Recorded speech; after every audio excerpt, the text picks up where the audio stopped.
Perfect.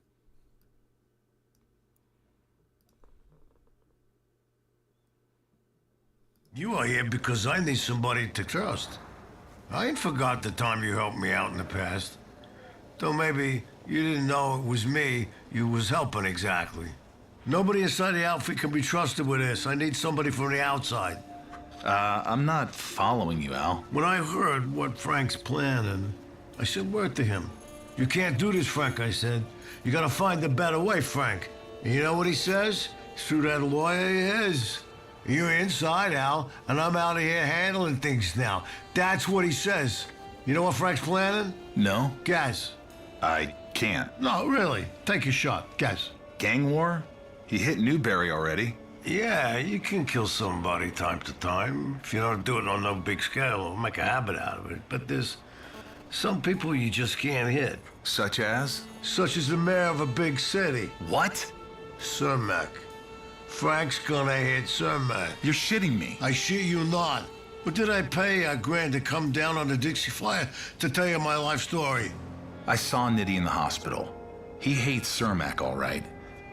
I guess it's possible he tries something like that, but it seems... Crazy?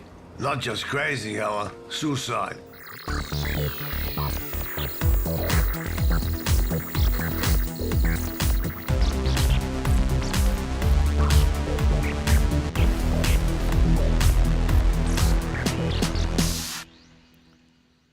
Well, greetings, imagination connoisseurs. Once again, it is I, your pharaoh of physical media. It's a new year. That means a lot of dollars are going to go to a lot of discs, and we're going to talk about it. That's right. This is Let's Get Physical Media episode number 180. Should I sing? Should I sing? No, I'm not going to sing. You know why I'm not going to sing? Because why ruin the introduction of a great man? It's the first time you've seen him this year. It's the first time I've seen him this year. You know him. You love him. He's coming to us all the way from Saarbrücken, Deutschland, and that is Dieter Bastian. Thank you, Rob, for the introduction, and Happy New Year to our Let's Get Physical Media watchers. And as I greetings, imagination connoisseurs, Dieter here I'm Rocky like Hurricane. And welcome to the B&B Motel, Let's Get Physical Media.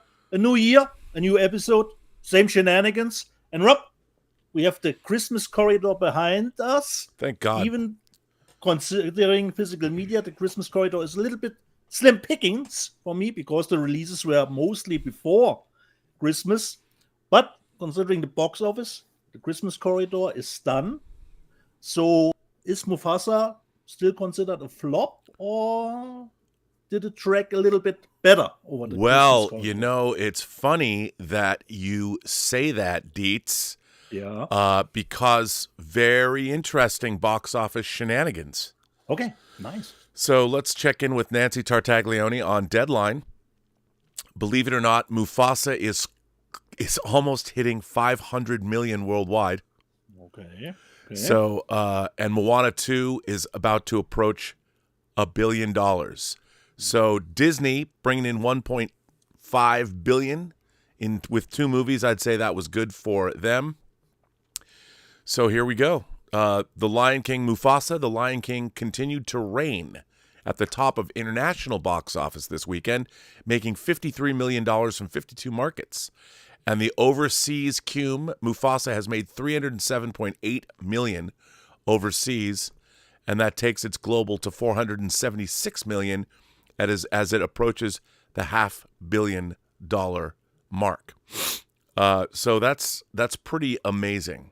And if you think about that, that's some incredible box office. You know, I never want to see movies fail. You know, I don't want to see, it's bad for business. I don't ever want to see the studios to lose money. And everybody can, you know, it's so weird that it's gotten to the point where we as fans or movie fans, we want to see movies fail or we want to see studios fail because they gave us the acolyte. Look, the power of one, the power of many helps the box office go up, which is good for everyone. Anyway, so let me get into the domestic box office. Yeah. And that comes to us from, of course, Anthony D'Alessandro has something to say. Anthony D'Alessandro, we have Mufasa has made 168.6 million domestic. Sonic the Hedgehog is up to, at number 2, 187.5 million. Nosferatu, a great showing for Robert Eggers for a film like this. 69.4 million domestic, which is great. Moana 2 is at 425.2 million domestic. Wicked is at 450.7 million domestic. A Complete Unknown, the Bob Dylan biopic, is at 41.7 million, which I think is pretty good domestically for a movie like that. Baby Girl, Nicole Kidman gets it on with a younger intern. Oh yeah, can't wait to see it. 16.1 million. Let's hear it for Sex. Anyway, Gladiator Point 2, Gladiator Point 2, Gladiator 2.0. Gladiator has made 168.8 million domestic. Homestead from Angel Studios, that I believe is just the pilot for a TV show, has made 17.4 million. And The Fire Inside, the Barry Jenkins penned. I mean, Barry Jenkins, people forget, The Fire Inside is a story about a young female black boxer from the inner city who does good. I guess the Olympics, and that happened in real life in like 2012. But Barry Jenkins wrote that script. He also directed Mufasa. So there you go, Barry Jenkins. You got an indie film out doing well, and you have Mufasa. So hey, all good in the hood for everybody. In the top 10. Yep, there you go. Yeah. Now I want to start considering Rob, A Complete Unknown. I think the movie will be rolling out over January, so it's not even out everywhere. Yeah, it's not out everywhere. I think it's probably going to do well. Now, I want to look. I played a clip from the upcoming episode 4 of True Noir that will drop on Friday. That was Anthony LaPaglia playing Al Capone. And of course, you know that was written by Max Allan Collins. Well, Max Allan Collins is a cheeky fellow. And for Christmas, he sent me a really great book, The History of the Mystery, the History Behind the Mystery, History of the Mystery, which we're also calling our Behind the Scenes of True Noir. But he also included some physical media. Not his movie Blue Christmas that came out. Max remembers. Like the North remembers in Game of Thrones. But Max remembers. He remembers that I once said that there was one movie I walked out of in my entire life. Sitting in the movie theater, I walked out of one movie. And that was Shock Treatment, Richard O'Brien's unofficial sequel to the Rocky Horror Picture Show. Yeah. I was at the Neptune Theater in Seattle. I couldn't take it. Now, of course, Max, and I don't, he's an incredible writer, so why doubt him? Max had said to me that Shock Treatment's pretty good. That Shock Treatment, and I should revisit Shock Treatment. So, lo and behold, this shows up.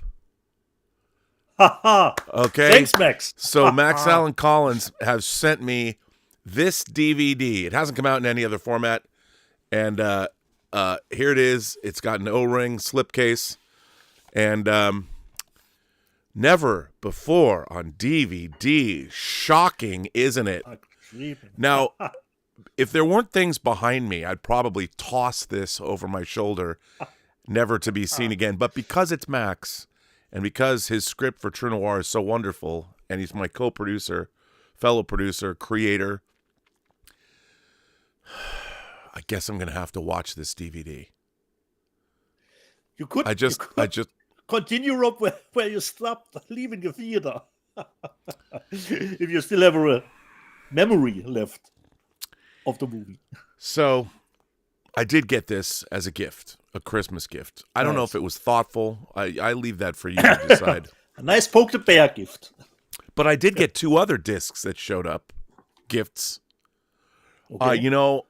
This, I got a couple of, I got the Criterion Eastern Condors. Ooh. Sammo Hung directed that. And I also got... You know why probably someone sent that to you? When we get the YouTube clip of you in the Criterion closet, you can say, Eastern Condors, great movie, I already have that. I don't need to put that out from the closet. And then in the same box, the Humanist Vampire Seeking Consensual Suicidal Person. I got these. Where do you think these came from? I have no idea, Rob. No idea. They came from you. You sent them to me. I sent you nothing, but you sent these to me. So I want to thank you for these 2 gifts. And then I was just happy that you don't have them, Rob. Which is always, considering the 2 of us, always tricky to buy Blu-rays for someone else who collects. That is true. Now, those weren't the only gifts that I Yeah. did get. Now I have to pull these out, and I got another box full of stuff. Okay. Let me just put this from Paul Brunotto. Nice. Sent me some books, but he also sent me Norman, which I've never seen. Okay. Norman, and it does say change the past, fix the future. I would assume that Paul is sending me these things because they're good. Don't have that. That was good. Now, this is interesting because he sent me a Blu-ray of the history of the Kelly gang. Yeah. Now, I don't know if he heard me say this, but so I gave a lecture at La Sierra College about the dawn of cinema from the 1800s up to basically 1930. And one of the very first feature films ever made in history was made in Melbourne, and it was about the Kelly gang in the very early 1900s. So it was interesting. I don't know if Paul, it was just coincidental that I've been talking about the Kelly gang, which is one of the very first feature films ever made. Then he sent me this BBC Earth set, because these BBC Earth documentaries are great. I don't have this, so I've got that. And then he sent me a DVD of Itsy Bitsy, Oh, nice. and haven't seen this. We love and also we love our spider movies. Cleaning Up the Town, Remembering Ghostbusters. So that was a very eclectic box from Paul. So thank you, Paul. So there you go. And Paul sent us a letter, Rob. He did? And he writes to us. Yeah, he writes to us.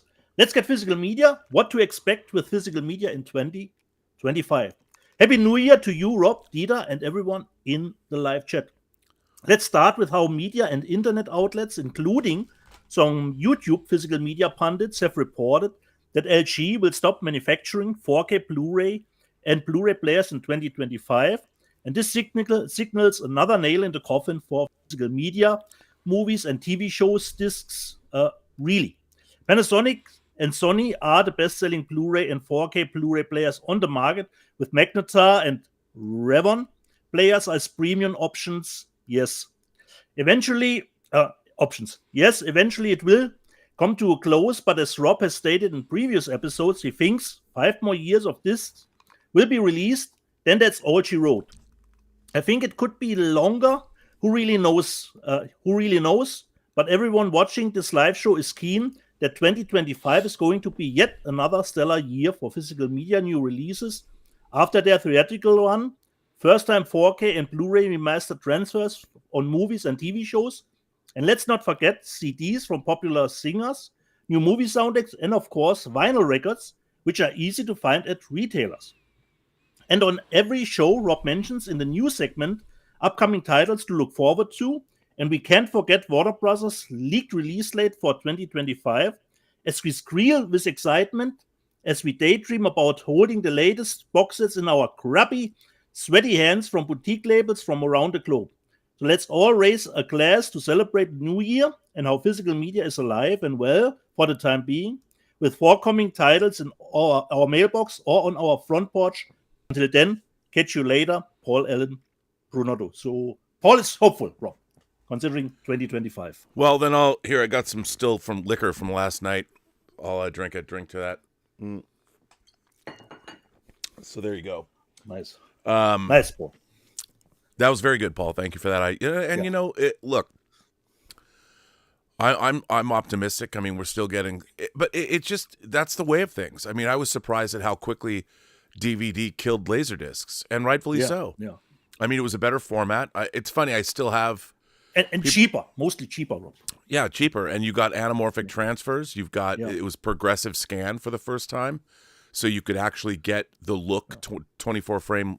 There's a lot of, it's better, and I was just like a music CD with the picture attached. I have to say recently, it's kind of like, you're married to a woman for like 10 years and things get a little boring. You spice it up and you rediscover each other again. Well, I'm kind of feeling that way with my physical media collection. I've been watching a lot more discs over the last week. I went and delved into the Alien Anthology. I've told people, I couldn't find my Alien Anthology Blu-rays. I'm like, where? every time I'm looking at my A's as I keep alphabetizing things, I'm like, where is my Alien Anthology disc? I hadn't seen it in 2.5 years. I was like, where is it? So I was going through drawers, looking for clothes to get rid of and take to the Goodwill or something. And it was literally in a box where I had a bunch of wires for like my PlayStation 5 and Xbox X when we moved. And there was the wires. And then in the middle was the Alien Anthology Blu-ray. I took it. What a surprise! As we were moving this, I mean, it was a whole drawer unit that are in our bedroom that the TV's on, the Panasonic, the 65-inch, and I was just like, here it was. So I pulled out the Alien Anthology and I watched all 4 documentaries, Charlie's documentaries, which are all great in mother mode. So I watched everything, all the pods, and I rewatched the assembly cut of Alien 3. And thoroughly enjoyed myself. And the dogs, they when I'm in the movie room, we have these big fluffy couches and they love sitting in there and they were hanging out with me, and I, for like 5 days. Does your dog react to stuff that's happening on the TV? Because I see some Instagram posts always. You have to be careful, Yes, TV, I mean, especially if dogs bark on a movie, they're out the door. Because the dog, for them, because we're listening in a stereo sound field, sometimes they'll hear barks from behind them, which they think is the house next door or the house across. There's a house across the street at the end of our driveway, and their dogs come out to the fence and bark. And when they're barking, our dogs will, like yesterday morning, our dogs will howl. They'll be like, oh, they'll do that to the dogs on the other side of the street. If there's dogs barking in the surround channels, which happens more frequently than you might know, because they'll put, like, if something's taking place at night, they'll put a dog bark in the distance just to create that. And the dogs freak the fuck out, man. They're out the door. And they either run. So our movie room is right next to our kitchen, and they can either run. We took out a pane of glass out of the kitchen door so they can come in and out like a dog door. Yeah. They're either out the door and they run down into the backyard and start barking over here, or they're barking out that way. Surround channels are a very dangerous thing when you have 3 dogs and they all jump up at once. So I could be totally like maxed out on the couch and I'll have Sebastian sitting here and then they freak out and Sebastian will jump up and bash me in the face. He doesn't mean to. And then he like leaps over it's crazy. What about New Year, actually, Rob? When rockets are going, do you have problems with your dogs? No, because they were a little terrified. Tallulah was shaking on New Year's Eve, but even on the 4th of July, they don't. We're pretty far away from where there's going to be, because we live in an area that's dry, but it's very lush with trees, so there's not a lot of fireworks that go off around here because there's definitely a fire hazard. Yeah. But the dogs, Actually, I've seen, Rob, on Instagram that people taking their dogs to an airport, where there's no rockets. And there's just a lot of dogs at the airport during that night. Yeah, I mean, that's probably a pretty good thing to do because, dogs can get a little upset. Yeah. So. That's what you get here, people, with Let's Get Physical. You never know where the show dives into. You never do. Here, dog lifestyle. People are like, what? What? But that's why people watch our channel. You just never know. Just to hang out, Rob. With physical media sprouted into it. Who starts, Rob, with physical media? Well, I should probably start because I got a lot of stuff. Yeah, you have way more than me. Yeah. Okay, I got a good box from Kino Lorber. Again, our friends at Kino Lorber. First of all, okay, I could make a joke about this, but I don't want to come off as being wrong. I believe this is the second time they've released this, the Arthur Dong collection. Everyone needs more dong in their life. That's what I say. But the Arthur Dong collection came out. But 3 discs of Arthur Dong. So that came out. There you go. And then we got. This is pretty interesting. So, again, a Joseph Cotten movie called The Killer is Loose. Again, what year is this from? This is from 1956. I like these noir titles they're putting out. Blood and Lace, shock after shock as desire drives a bargain with death. Blood and Lace. This is from 1971. So I don't know much about this, but hey, it's a horror movie from 1971. Now, this is interesting. Another Kino cult title. I don't know what makes this Kino cult. The Beast Within. I saw this movie in a theater. I remember that. When it's like a guy's the German title was very, very different. Yeah, and this has Philippe Mora, who like directed Howling 2 and stuff, directed this. Yeah. But this has a lot of great audio commentaries on it, and they ported over stuff. But now, what's really interesting about this movie is things are falling. This movie was produced by Harvey Bernard, the producer of the Omen movies, and he produced The Lost Boys, and he worked with Richard Donner, and then they also produced Lady Hawk.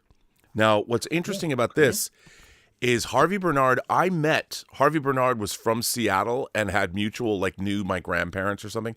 So when he brought Lady Hawk to Seattle and they showed it at the John Dance Theater at a special screening, I got into that special screening and met Harvey Bernard, and I started talking to him about movie making. He was like this big blustery. He's like, "Ah, kid, you know a lot about the movies, and you should call me. You come to Hollywood, you call me." And so I stayed in touch with him. And when I moved down to California, he kind of like he was a connection. And I talked to him a couple times. You know, he was very inspirational to me as somebody who moved down. I was 21 years old. He was the one that actually got me my job at Warner Brothers. And it was really funny. I mean, he was the only person I had any connection to, and it was only because I went to the Lady Hawk screening in Seattle, because he brought it to show to people in Seattle and that he knew. And so I get a call from him. He's like, "Hey, kid, yeah, you're gonna get a call from Warner Brothers." And I'm like, "Yeah, whatever, dude." You know, I'm like, and it was during the summer when I was working on Leatherface, Texas Chainsaw Massacre 3, and I told him that I was working on a horror movie, which he thought was like the greatest thing in the world. So he put my name. He told Bill Young, the senior vice president of physical production at Warner Brothers, they were starting this new program for they called it the management trainee program. And I got a call from Warner Brothers, and I literally, I don't have any recollection of how that initial call happened. But I do remember when I was on the phone call, somebody, I don't remember if it was Bill himself. I don't think Bill himself called me. It was somebody else. And when I explained that I had gotten out of USC and that I was working on a film, and they were excited that I was working on a feature film already, which I don't think Harvey Bernard told anybody. But the fact that I was working on a feature film, they were excited about that. So they're like, "Okay, well, we really want you to start work." And so I finished up on Leatherface in the summer of '89. And literally, there was probably a week or two between ending my first job and then literally starting at Warner Brothers. And I was in the executive offices at Warner Brothers, the hallowed halls. Like, we were on the first floor, but I was in the center of power at Warner Brothers. So I went from working on this little New Line horror movie to suddenly I'm at the studio, and my job was to go to Warner Brothers every day and work at the studio at the highest level. It was wild, dude. All because of the producer of The Beast Within. Here you go. So Kino, nice. this is Kino. This is Kino cult title. What is this? 27 or 20? Oh, it's 22.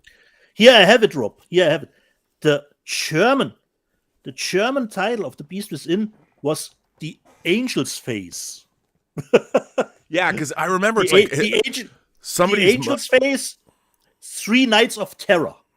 You know, yeah, the German title. It's like a giant cockroach creature, like, has his way with a woman, and then the woman gives birth to a human hybrid who grows up Paul Clements and then becomes this creature. Okay. Do you know how I've also said that one of the truisms in life is there isn't anything that cannot be made better with the presence of ninjas? I've said that, right? One of your great axioms. One of my great axioms. Thank you, Kino. a Sho Kazuki Ooh. double feature Pray for that. from man. 1987, and now, actually this is 85. I didn't put the one first. Yeah. Pray for Death and Rage of Honor. Sho Kazuki, and of course, you know, these actually, both of these are not canon titled. These are Transworld. So I think, what is it, Roger Corman? Yeah. So here you go, chock-a-block full of special features. Come on, Sho Kazuki double feature, and I see these. I'm like, thank you, Kino. I mean, they know what to do. They know how to make us happy. 2 Sho Kazuki movies. Okay. It's like when they were putting out like American Ninja and Ninja 3. You gotta love it. Yeah. And a pretty cool Lee Marvin movie, Monty Walsh, which I've actually seen. So Monty Walsh came out, and this is from 1970, and it was, of course, it's directed by William Fraker, the great DP. So pretty cool. Lee Marvin, Monty Walsh, there you go. And I totally forgot this is coming out. You know how I love To Live and Die in L.A.? Yes. Well, there's another police thriller that I wouldn't say I love it as much as To Live and Die in L.A., but it's really good. And I forgot, you know, Paramount title, and I watched The Transfer. The Transfer is also really good. Andy Garcia and Richard Gere in Internal Affairs, the 4K. Nice. I mean, this is, of course, Mike Figgis not only directed this, but he wrote the music for it, too. This performance, I mean, Richard Gere plays a really, really bad guy. Yeah. And there's an actor. Help me, Rob, to remind me of the movie. He is not working for Internal Affairs. There are other people. Andy Garcia is working for Internal Affairs. Okay. Yeah. And Laurie Metcalf plays his gay partner. And I forgot, here's another, I wish people could understand, like, the cast for True Noir is an amazing array of character actors. And one of the people, John Kapelos, who was like the janitor in the Breakfast Club. John Kapelos, who does 3 different roles in True Noir, is in this movie. And he plays a guy, him and his wife are going to hire Richard Gere and his cops to murder his father. And John Kapelos plays the guy who hires Richard Gere to murder his father. And I was like, John Kapelos, I would have told him, I totally forgot he was in this. When he came in and I directed him, I would have talked to him about making this, because it's always nice to go back to movies that are old and discovering stuff that you totally and I love this movie. Now I've got it in 4K. They put that out. They also put out Brian De Palma's Snake Eyes, which I watched last night. Again, these are Paramount titles. I like What's this the transfer movie. up of Cage Snake Eyes? What's the that? Transfer? 4K. The transfer you said you watched it, Rob. Yeah, I watched it last night. Oh, and it looks fantastic. You know, it's got that really ridiculously long opening tracking shot. Yeah. It just goes on 15 and on minutes and on. Or something. Yeah, something it's great. It's great. And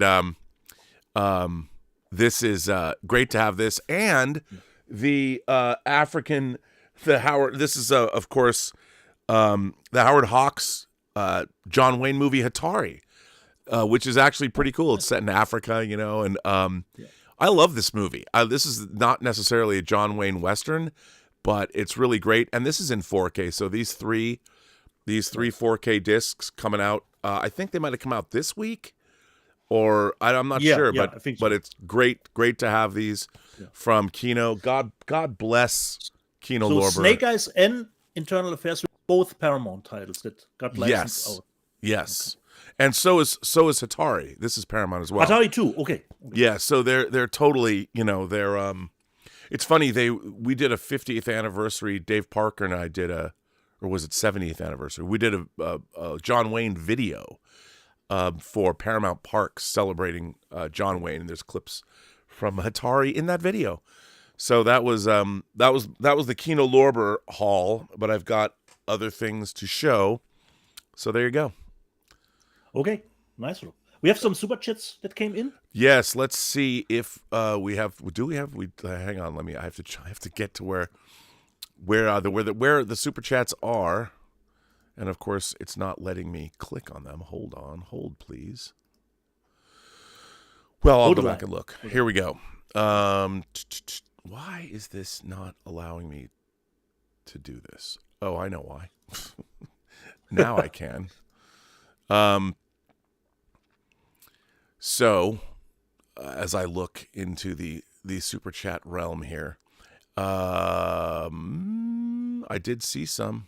There we go. Yeah, Tom Jr. Jackson says, I recently got City Slickers 1 and 2 on Blu-ray, Hellboy the Crooked Man on Blue, The Courtship of Eddie's Father, the entire series of Downton Abbey on Blue. That's good. I like Courtship of Eddie's Father. Walter White Walker. So, Tom, always good to see your collection burgeoning, getting bigger. Walter White Walker says, I've been rewatching the Netflix Lost in Space with my mom. I forgot how fun this show was. Would love a box set with the series, the original series, the movie, and the Netflix series. That would be the ultimate Lost in Space box. As I've said before, boy, I really didn't like the movie that Akiva Goldsman wrote. Not a fan of that, although New Line did do a pretty good disc back in the day. So that's pretty cool. I use the opening sequence pretty often, just to as a demo. Yeah. As a demo. Tom Jr. Jackson says to live and die in LA needs to be on 4K, Rob. 4K. Come on, Tom. Why you got to do that to me? And you know it is. You know it already is. Happened back in the day. That's right. That is right. Damn it. Absolutely. So before I show my physical media up, I know people get always upset. Digital streaming stuff that I've seen. But I totally... Well, wait. Hang on a second. Hang on. I am not quite done. Okay? Hey, Johan the Beard. Johan the Beard's become an imagination connoisseur. Richard Fairbanks has joined a member, become an imagination connoisseur. The Slacker Guy has become a member of the channel. Future Legs has become a member of the channel. And Andreas Becker is now a member of the channel. So thank you all for becoming. We had a great becoming members. Like a German name, Rob. Andreas Becker is a German name. Sounds like a tennis player too. So okay, thanks for becoming members. Now, where are you? Let me put you on screen, Dieter.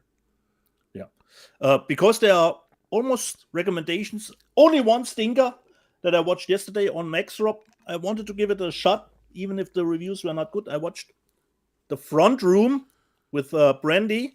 And if you like stuff that is shitty, could find it in The Front Room. It's always nice, Rob, if a movie you can put in a specific drawer. Sometimes that works, but considering The Front Room, it's small amounts of creepy, small amounts of laughter. So unfortunately, the reviews were right.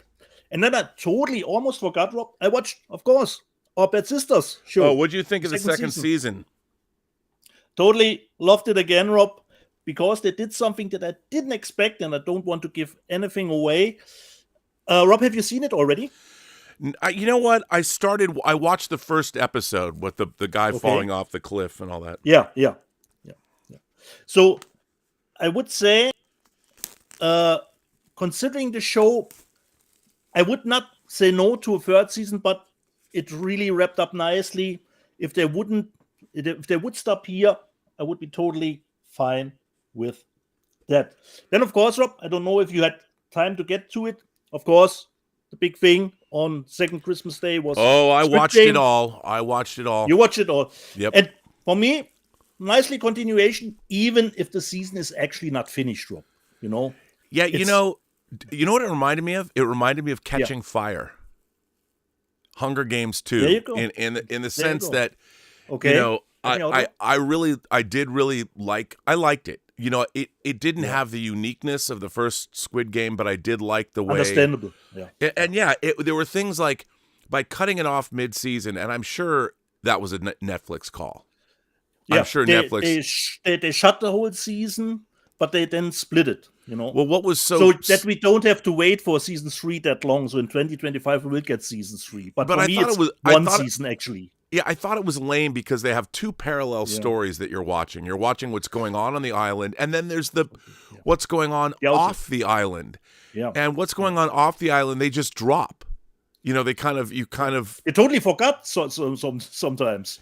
And then it was, there is stuff happening outside. Yeah, I mean, but I enjoyed it. I thought the ending where they ended it was, it was pretty bleak and all that. But I'm just like, come on, guys.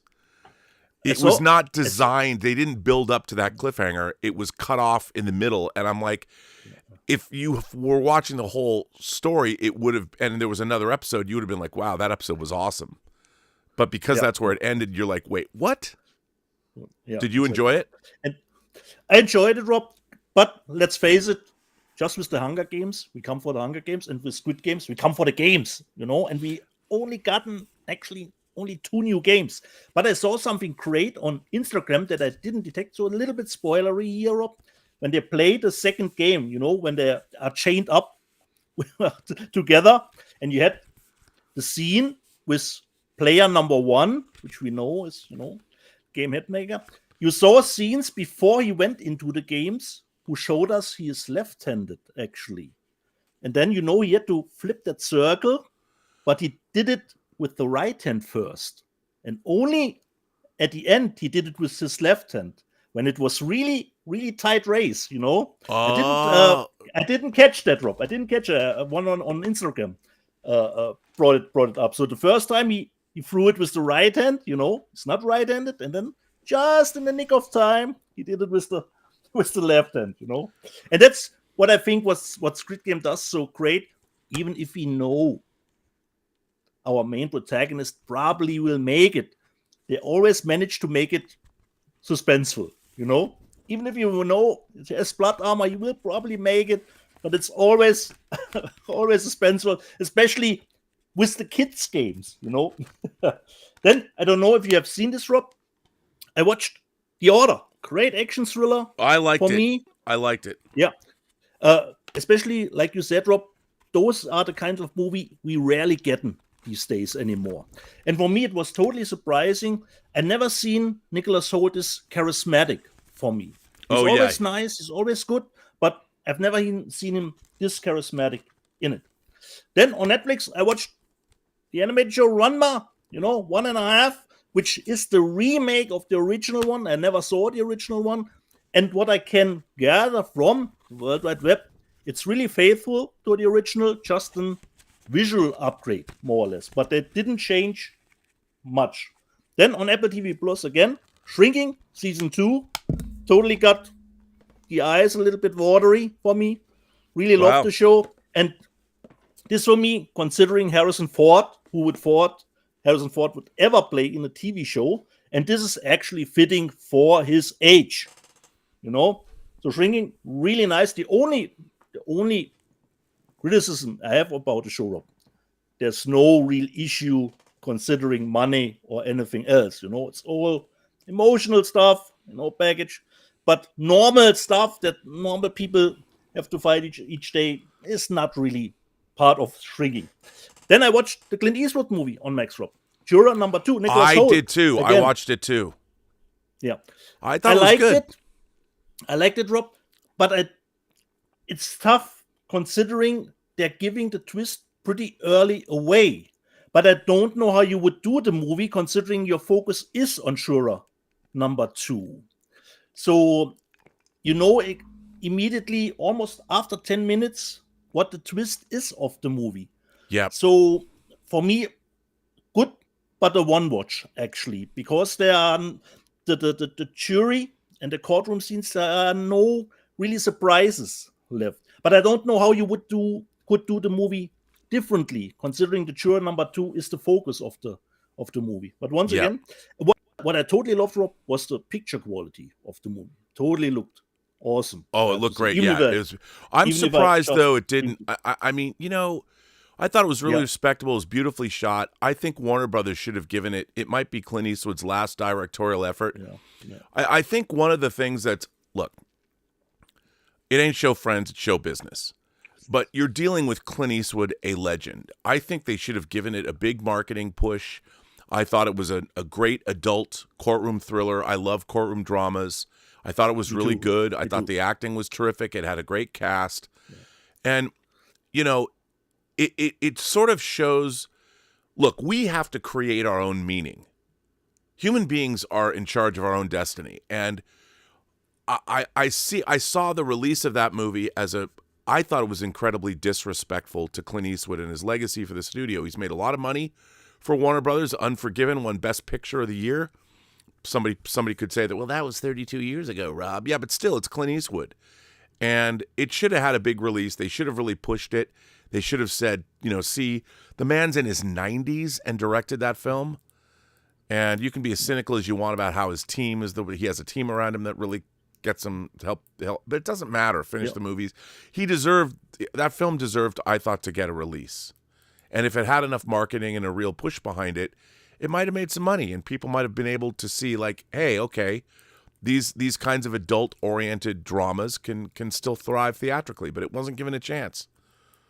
Bad Warner Brothers. Bad David Zaslav. I was actually surprised, Rob, to see it on Max. Wait, Joe number 2 is already on Max. I was surprised that the movie is already out. Yep. Then last one, Rob, a German series who is called Achtsam Morden, which translates to Murder Mindfully. Really nice one about a lawyer who's working for the mob. When you're working for the mob, you have to do some shady stuff. You have to murder mindfully sometimes. Really nice one. A German series. That was the stuff that I've seen digitally. So I could show my haul if you want, Rob, which is not that many considering physical media.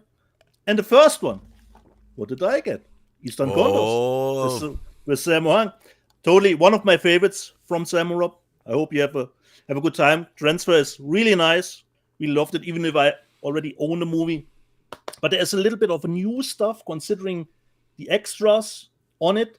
And you get an English dubbed version internationally, but it's a shorter one. Yeah. Only thing, Rob, in the movie, there's some animal cruelty. Just saying. We'll see what I mean. It's a pretty strange scene. So it comes with the poster. It's one of my favorites from Sammo. And of course with some liner notes. Yeah. For I love the artwork. The artwork's great. Yeah, totally. And you have almost the who's who is in it, Rob. You have Yuan Wo Ping is in it. The action choreographer. Koi Yoon is in it. And of course, Yun Biao. It's actually only Jackie is missing. But Jackie would probably not have made that kind of brutal movie in 87. Eastern Condors, one of my favorites from Sammo. The next one, I paid a lot of money, Rob, to get this one. And I couldn't even use Amazon, but I could use Yes Asia. So I finally got it, Rob. I know. The Deadpool, the 3D version. Of course. Of the movie. And I totally, Rob, have say. What'd you pay for that? Around, I would say, $80, $100. Oh, all right. Around that kind. And it comes with the 4K and the 3D and the Blu-ray. So you get all three. And considering, I was very surprised when I was in the theater because I thought, no, the 3D will probably be lazy, But I was really surprised how good the 3D was for Deadpool and Wolverine. And the Blu-ray in 3D holds up. I was totally taken aback how good it is. Very cool depth scenes. So in 3D, Rob, it is a recommendation for people. It is expensive.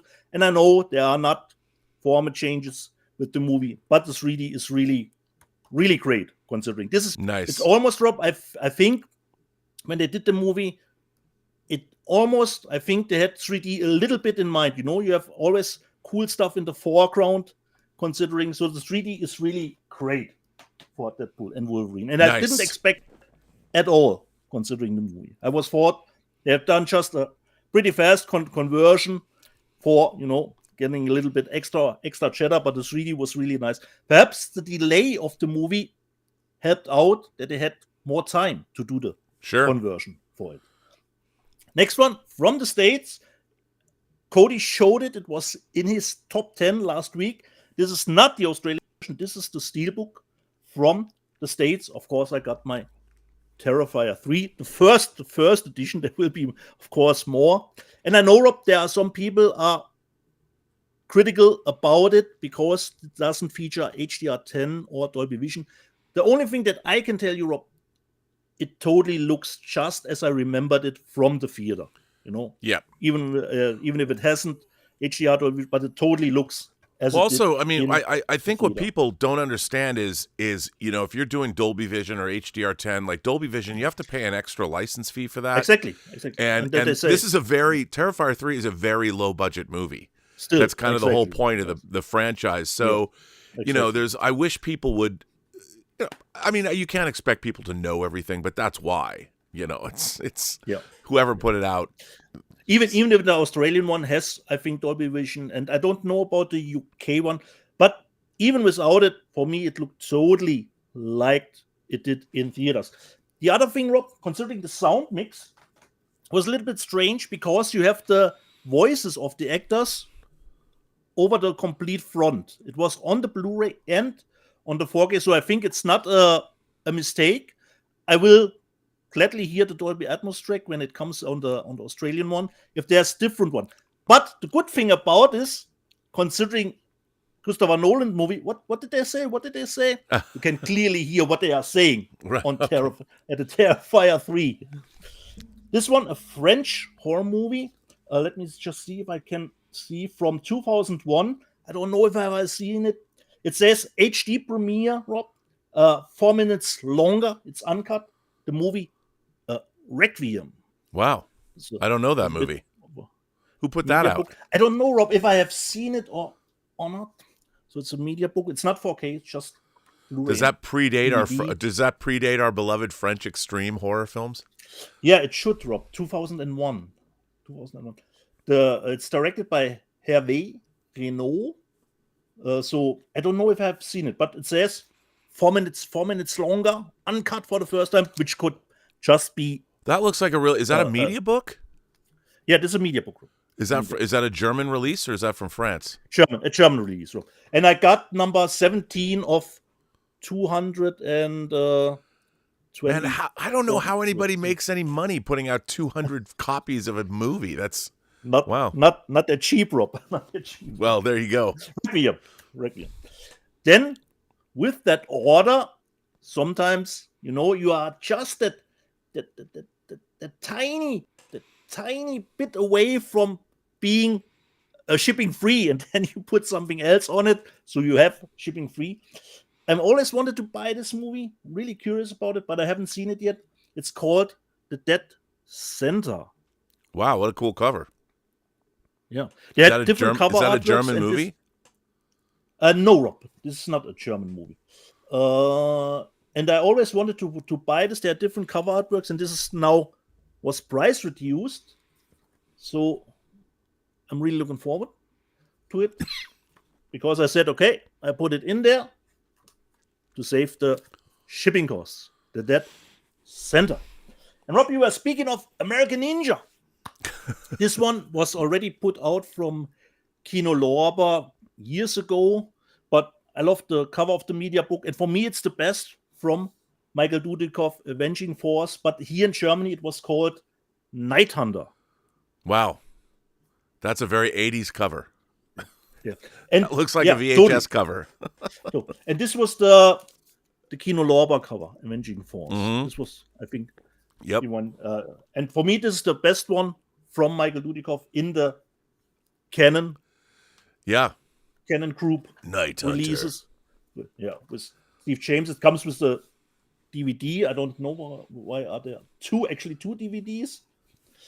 And the transfer is probably the one from Kino Lorber. Yeah. That they used. Yeah. Considering they have the same extras on it. So Night Hunter. And last one, Rob, media book again. For me, great action, martial arts again. For me, I never owned in movies, was always censored here, but now it's uncut finally. Iron Angels, aka Angel, aka Fighting Madam is probably the other title. Totally had a blast with it, Noel's Bard here again. Totally had a blast. Iron Angels. Nice. And nice. Actually, this is not the last one. I have a last one, which I thought when I saw it, this would be actually a really nice idea for True Noir. Not doing a vinyl, Rob, but doing an earbook. And this is the new album from one of my favorite bands, DAD, Disneyland After Dark. And I bought the earbook and didn't even actually know what is an earbook actually. It's actually pretty big. It's almost like an LP for it. So they put stuff in it.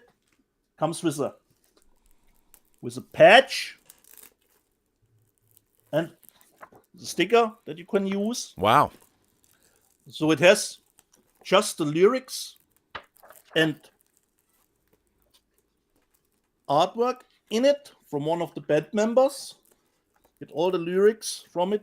And really behind is actually the CD, Rob. So imagine that, Rob. It's a True Noir cover, Mike Rosenbaum.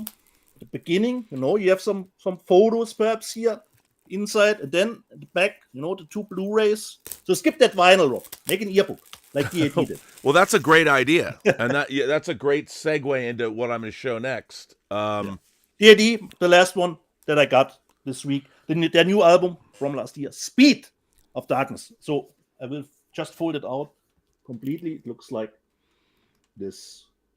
Yeah, okay, that's very cool. This was my haul. I got a lot more stuff. I got a box from Super Deluxe Edition, SDE. Now, for those people who, nice. I always talk about Super Deluxe Edition, Bob Clearmountain's company, where they are remastering and remixing albums into Dolby Atmos. And what's been really interesting is they're chock-a-block full of not just the original album, there's videos, there's all kinds of stuff. But the albums, you get the original 2-channel stereo mix, you get like a 5.1 mix, and you get a Dolby Atmos mix. And they'll go in and you'll get different takes. You'll hear things you've never heard before. Incredible. But when you order stuff, you have to wait till your entire order is fulfilled before they send stuff to you. So I did get a little stack, not quite a fat stack, but a stack that I've been waiting for. First, Howard Jones. I loved Howard Jones. Yeah. His album Dream into Action that has No One Is to Blame, the duet he did with Phil Collins. This is his album. It's funny because this was one of the very first CDs I ever bought 40 years ago. So nice. Here is the album. Time to upgrade, Rob. So Dream into Action. Yeah, and there's a Blu-ray that has the DTS HD 5.1 masters and nice Dolby Atmos and new stereo mixes, and pretty great.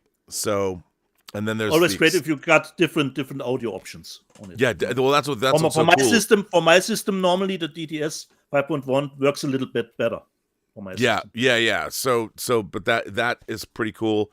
Then there was a Pet Shop Boys a new single. Yeah. But that's in support of. So here are the 3 things I got. The new Pet Shop Boys, Nonetheless. I haven't even opened this yet. I haven't listened to it. But this is, I think, their new album. They did Duran Duran's Dance Macabre. They also did that when it first came out. So what's cool is, you've got the O-ring and then the it's funny because this is rated 15. Ooh, okay. I don't know why, but because of the lyrics? I don't know. Probably. But of course, this is Dolby Atmos, and again, it's new. I just got these, so I haven't listened to them yet. The Thompson Twins album Into the Gap, which is great to have this again, a favorite album from the 80s, and it's pretty cool. I haven't even opened these, and what I do really appreciate about them is Super Deluxe Edition will send you the O-rings, send you the slipcase. They don't put them around these, so they have them separately so they don't get damaged, and then you get the opportunity to put them down. Now, and then this, Van Morrison's original album Moondance, which is old. This is incredible. Like, I put this in, I've listened to this record literally my whole life. But this new version of it, the remastering, it just astonishing. If you like the song Moondance, you might remember from American Werewolf in London, but this is why I live for this stuff. The thing is that when you put these on, you don't want it to be bothered. I don't like the dogs running around or whatever. I only usually listen to this music late at night because you want to be able to hear it all. Spectacular. This is absolutely spectacular. And if you go Where do you get these? You go to their website, and if you don't jump on this stuff quickly, it sells out really fast. Yeah. So, and then you can buy them on the secondary market, but it's a bummer, and there's liner notes, and there's usually they really do a great job. So, but this is really spectacular, and like with the 4K, Rob, like you're watching it for the first time, and now you're hearing the album actually for the first time. Yeah. Like that. And they're amazing. Like, I'd shown last time I got a box, the German band Alphaville, which I love Alphaville. Their Forever Young album. Again, it sounds incredible. And it's funny, my shelf of these is getting bigger. It's kind of weird, buying albums that are 40 years old that you loved back in the 80s. Yeah, but with that new mix, Rob, they're almost a must. They're brand new. It makes me, what it really does is it makes me want to put a Dolby Atmos system in my car, because I listen to music mostly in my car because, when I'm driving to LA to work on True Noir, it's a 90-minute drive it's a 90-minute drive there and a 90-minute drive back. And if sometimes it takes me, depending on the traffic, 3 hours to get home. So, maybe not in the Prius now, but I want to see if I'd love to get a Blu-ray, because these are all Blu-rays. I'd love to put a Blu-ray player in the car. Like, does anybody even do that anymore? And put a Dolby Atmos system, because car audio now is so sophisticated. I love listening to True Noir in the car because it sounds incredible. So, anyway, and perhaps you have to check something with True Noir. If you that's what I do when I get my mixes done. I download the mixes and listen to them in the car, and I need to fix this or I need to fix that. So it was great to get this from Super Deluxe Edition. You always said, don't forget that telephone ring. You put that telephone ring in. You put that telephone ring in. So you can go to their website and order directly from Super Deluxe Edition. I did get a lot more stuff, by the way. I mean, Now I got a box from Radiance, another box, and again, and one of the things I got, somebody said it was one of their top 10 discs of the year. I might have added this. I've just started to delve into it, but their Nothing is Sacred box, the films of Louis Buñuel. This is now it's just Blu-ray, but this is an amazing set of films, and again, I love this label. Radiance is an incredible label. They've been putting out a lot of Asian cinema, but to get this, they put out. I know I have the 4K version of Planet of the Vampires, but I also bought their version of Planet of the Vampires. I love Planet of the Vampires. I love that movie.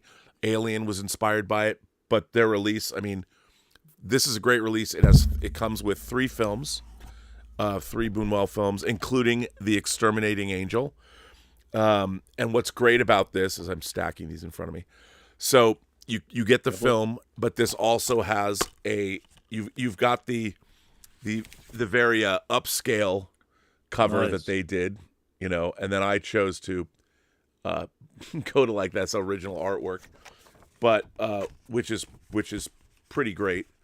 And this whole box set it's amazing. It's got the liner notes are incredible. And getting these, I mean, The Exterminating Angel is so great. And Vera Diana, this is a great movie too, again. And also, it comes with Simon of the Desert. So, if you like Louis Buñuel, and why shouldn't you? This is a great set. And again, a really informative book and liner notes. Really, really, really great stuff. So this is it's definitely, it might have made I haven't gone all the way through it yet, to be honest, but it is definitely one of the most significant releases of 2024. And again, they just do such a wonderful job. I can't say enough great things about Radiance. Now here's a set of Dai Gothic Japanese films. Japanese Gothic ghost stories. Same deal. They have reversible sleeves, a great, really thick book on all these Japanese ghost stories. And they're full of special features. The Blade from Hades. I've only watched one of these. The Snow Woman. And again, the Ghosts of Yotsuya. Really, really great stuff. And I love Japanese horror. I love Japanese ghost stories. And, growing up with Criterion's Laserdiscs of like Kwaidan and stuff like that, I've always loved these. Again, another great box set from Radiance. And again, we are living in a between what 88 Films is doing, 101 Films is doing, Eastern Condor is coming out from Criterion, Radiance which delving is in. Very untypical movie for Criterion to put out, Very untypical. Even though they did put out they did put out things like John Woo's The Killers and Hard Boiled on Laserdisc. But it's great to have this stuff now. Also, which I haven't even delved into yet, these also came from Radiance, Yokohama BJ Blues. The Ray Milland movie Panic in Year Zero. This is not a great movie, but I got it anyway. It's not a great movie. Frankie Avalon's in it. Ray Milland and Frankie Avalon. Nice double feature with the one from Max. Yeah, and then Francois Truffaut's The Story of Adele H., which I actually really like this movie. So here's a great Francois Truffaut French film. We love our OBs. And then finally, Japan Organized Crime Boss. Because why not? They're putting out so many cool Japanese films, and I love them. I love Radiance. I want to be. I should subscribe to these. Like subscribe to Vinegar Syndrome, subscribe to Radiance, and just get everything they're putting out. So you go, Radiance. I mean, I can't afford to do that, but I would love to do it. So those came from Radiance. Very exciting. Nice. Then I finally got this. I showed it from Diabolic last week, but then I'd forgotten. They also sent me this finally. Awesome, Rob. Dude, awesome. How great is this movie? I told you, Rob. It is one of my favorite action movies this year. On Instagram, I did a little bit of a ranking considering the best movies of the year for each category. And Twilight of the Warriors was in my one of my favorite action movies of the year. I didn't even know, Rob, about this city that actually existed. I had no idea. Yeah. I had no idea. This movie rules. Totally. I just love this. And Sammo Hung again, Rob. Sammo Hung again. Sammo Hung again. Still in the He's business. Still kicking 40 years later. Still kicking. Exactly, Rob. This disc looks great. Love this disc. Twilight of the Warriors walled in. Easily one of the highlights of the year. In Germany, it's actually called, Rob, City of Darkness, which is fitting too. There you go. It's fitting too. Great movie. Great movie. Totally. Got that. And then finally, my final box of the year was the remainder of my umbrella order. Ooh. And so finally, remember House of the Devil? But Rob, you're not a Ty West fan. Come on. Well, I know, but so House of the Devil finally came in. But I love House of the Devil. I love it. You showed this months and months ago. Yeah.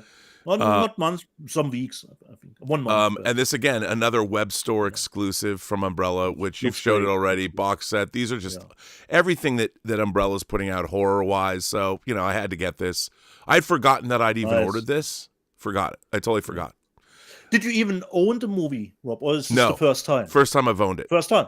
Awesome. Just because it was one of their specials, and I figured, it was on there, why not order? This is number 478 out of 1,500. So got that. Then, I was really interested in their Oz-sploitation series. Yes. And they released 2 box sets. Oz-sploitation Rarities, boxes 1, Volume 1. I mean, how can you not want that? Ooh. So, Volume 1. Grizzly. Yeah, and I don't know much about these movies. But I did watch, there's a great documentary on the Oz-sploitation movies. Yeah. And then I got box set number 2 as well. So only because, and I've got to delve into these. And again, there's only 1,000 of these boxes. They made 1,000 of them. And they're web store exclusives. So, and there's like a TV movie, a lost TV exploitation movie that's part of it. The transfers. So I don't know anything about these. Coda, Desolation Me neither. Angels, and the 13th Floor. Haven't even delved into these yet, but I Have figured. those movies even ventured out from down under to Don't anywhere know. else in the world? Don't know, but I love me these box sets, so I picked those up. But the Piece de Resistance is one of the great horror films of all time that Criterion has released before on Blu-ray and Laserdisc. Eyes Without a Face. If you have not seen Eyes Without a Face, this is one of the more famous horror films of all time, really. And again, you know, it's a great. I actually had this poster. I had this original poster and sold this poster, this actual poster. It was up in my office. But again, this is a 4K version of Eyes Without a Face. It is black and white. But again, it's just a great. I don't know if this has. Did I put this on the? Oh yeah, it does. It has a reversible cover on it. Nice. Comes with, a poster and everything. But Eyes Without a Face, one of the greatest horror films of all time. And it's in 4K. And I had to get it. And again, It comes with art cards and it comes with a booklet. Everything that they do, great. So you go, Umbrella. Thanks for Eyes Without a Face. Criterion will probably end up getting around to putting this out in 4K, maybe. But I might not live that long. So now I have it. And so there you go. That is everything that I had got over the last couple of weeks. Even perhaps, Rob, responsible for the Billy Idol track, perhaps. Well, yeah. I mean, it could be. And, again, Eyes Without a Face, great film. Finally great. Yeah. Finally great. Great to have it. So there you go. Big hole. Man, and I do love these Umbrella sets. I mean, you should just buy every one of them if you can, but they're not cheap, and they're certainly not cheap to get sent here. But these web And perhaps exclusives. with a second rewatch of The House of the Devil, you like it more, perhaps. Yeah, maybe I will. Hope so. And now I have it. I can put it up next to my Maxine or whatever Ty West movies I'm not going to like very much. But that's okay. So that's my haul for the week. A lot of discs. Awesome. That just a lot of alphabetizing to do after that one. People were sending in some super chats, Rob. Let's see what people are saying. Wow, there's okay, here we go. There's a lot. 200 Watt Studio says To Live and Die in LA is already on 4K, Tom. You guys, you're just never going to stop. And 200 Watt Studio does not like To Live and Die in LA, and he's wrong. No, you know that. Ace Yeager said, I got Eastern Condors for Christmas. Criterion killed it. Love it. Awesome. 200 Watt Studio says To Live and Die in LA is already on 4K, Tom. And then he sends in, unfortunately. I mean, it's demonstrably a great movie. What's your problem? Come on, what's your problem? What's the problem? Yeah. Shozama85 says, I blind bought Easy, Rob. Easy. Sorry. I blind bought with Nail and Eye on 4K. So funny. From Arrow UK. As you should, because it's great. Such a great movie. I'm glad you loved it. Cult Cinema 83 says, starting 2025 on a critical note, guys, I ordered 2 packages from Severin Films in 2024. I still don't have anything. Their postal service needs a fix. Well, have they... Are the titles out? Yeah, Out did you get a shipping notice? Okay. Because you might have ordered things that aren't out yet, and they only ship them we need when we they're need more ready. information. Yeah, I need more information on that. Danzig 1979 is a new member, has been around for a long time, so thank you for that, Danzig 1979. Garrett Groover says 2025 is the 90th anniversary of 20th Century Fox. Rob, if you were a betting man, will we finally get classic Fox films in 4K this year? I would imagine that we would, because Sony's partnership with Disney to release movies and the Fox catalog, I mean, there's a lot. I don't know if we're going to get Zardoz on 4K, but I would love to get The French Connection. I would love to get Patton, some of their big titles. Unchanged, Rob. Unchanged. Don't forget. Unchanged, Well, French Connection. Unchanged. Unchanged. Yes, the original Considering the dialogue. version. It's true. Yeah. So, yeah, I hope so. I mean, it is a big year for 20th Century Fox. Or, pardon me now, 20th Century Studios. Castle Grace Skull gifted a Burnettwork membership. Thank you for that. Major Chai Chai also gifted a Burnettwork membership. And thank you for that. And Ace Yeager wants to know, are we fans of Remo Williams? I liked the movie. Yes. I liked Fred Ward me too. as Remo Williams. Yeah. I did think that was good. It didn't turn out to getting a franchise, but I still have a soft spot for Remo. Yeah, I do too. I think I've even saw it in theaters back in the day. Yeah, me too. I saw it in theaters back in the day too. Garrett Groover says apparently The Sting is the oldest movie streaming on Netflix in the USA. Really? That can't... Wait, The Sting? But wasn't... The Sting is the oldest movie streaming on Netflix in the USA. Okay. I find that hard to believe. I have to look into. I guess analytics don't favor movies made before 1970. Well, it's true. I mean, because people unfortunately don't want to watch older movies. And look, the only way things have value is if we say they have value. And if people don't know anything about old movies, you have to push old movies the way, but Netflix doesn't care. I mean, that's the problem with cinema history is analytics do not favor older films, and people will watch what they watch, and it's unfortunate. So analytics are not necessarily the way to go, and people won't know those movies are there unless somebody tells them that they are, and people should watch them.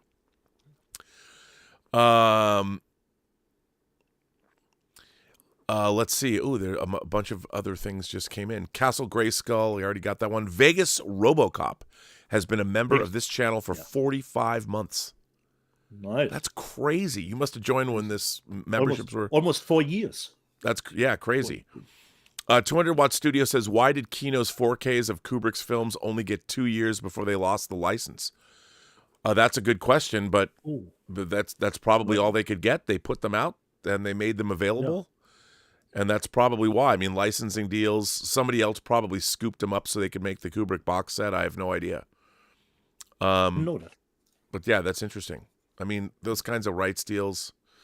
Look, we're still waiting for Barry Lyndon in 4K. I'd love to get Barry Lyndon. But I think 2 years, considering putting stuff out, is a fine space. Yeah. Considering releasing the movies. I think 2 years is okay. Michael Preston has been a member of this channel for 48 months. Ooh, and then coming in hot. Lord Toth has been a member for 50 months. That's incredible. Amazing. The Brujo is my kind of person. The Brujo says, my family bought me the Macross Plus Ultimate Blu-ray Edition set from Crunchyroll for Christmas. I'm stoked to dive into the extras, OVAs, and the art cards, and the 184-page art book is spectacular. Well, nice. You've now given me something I need to run over and go buy. I didn't know that even existed. Anime is it's so expensive. Anime is so expensive. Let's see. Cult Cinema says the ones I pre-ordered are on sale now and don't give any indication that they will be released later on. Also, I saw on a Facebook group that someone in America received them. Well, I'm sure you'll get them. I mean, Severin's pretty great about getting you what you need. So for me, it's nothing different, Rob, because I ordered something for myself for Christmas, and it said in stock. And if you order something that is in stock, you think 1 or 2 days later you will get the shipping notice. But nothing happened, and now I did go back to the order, and I saw that it will ship somewhere February. So I have to wait. Yeah, Don't want to give it away. Yeah, I mean, and write them a letter. They have pretty great customer service. Yeah. Stubble but you shouldn't say in stock, and then you didn't get a shipping notice 2 days later. Yeah, totally. That should at least be fitting, if it's in stock or not. Stubble McShave sends in a tip and says, I've been watching music documentaries lately. It's one thing that's positive with streaming because I would probably not buy them on physical media. The last one I checked out was 321 McCartney on Star Hulu, a 6-part where Paul is interviewed by Rick Rubin. Wow. Oh, nice. I love Rick Rubin. Music producer. That would be really, really interesting. you go, Rick Rubin. So that's cool. Yeah, I mean, that's one thing. If you're not going to buy, like, I love music documentaries, but I too probably wouldn't buy them on physical media. Yeah, understandable. So I think we are caught up. And we could dive into the news section because I have one news too. Rob, have you seen Nosferatu? Where you had your time? Okay, this is terrible. I watched some of it.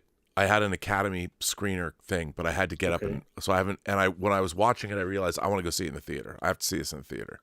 So, Rob, I will actually not watch in theaters because it will come out as an extended cut on Blu-ray and 4K.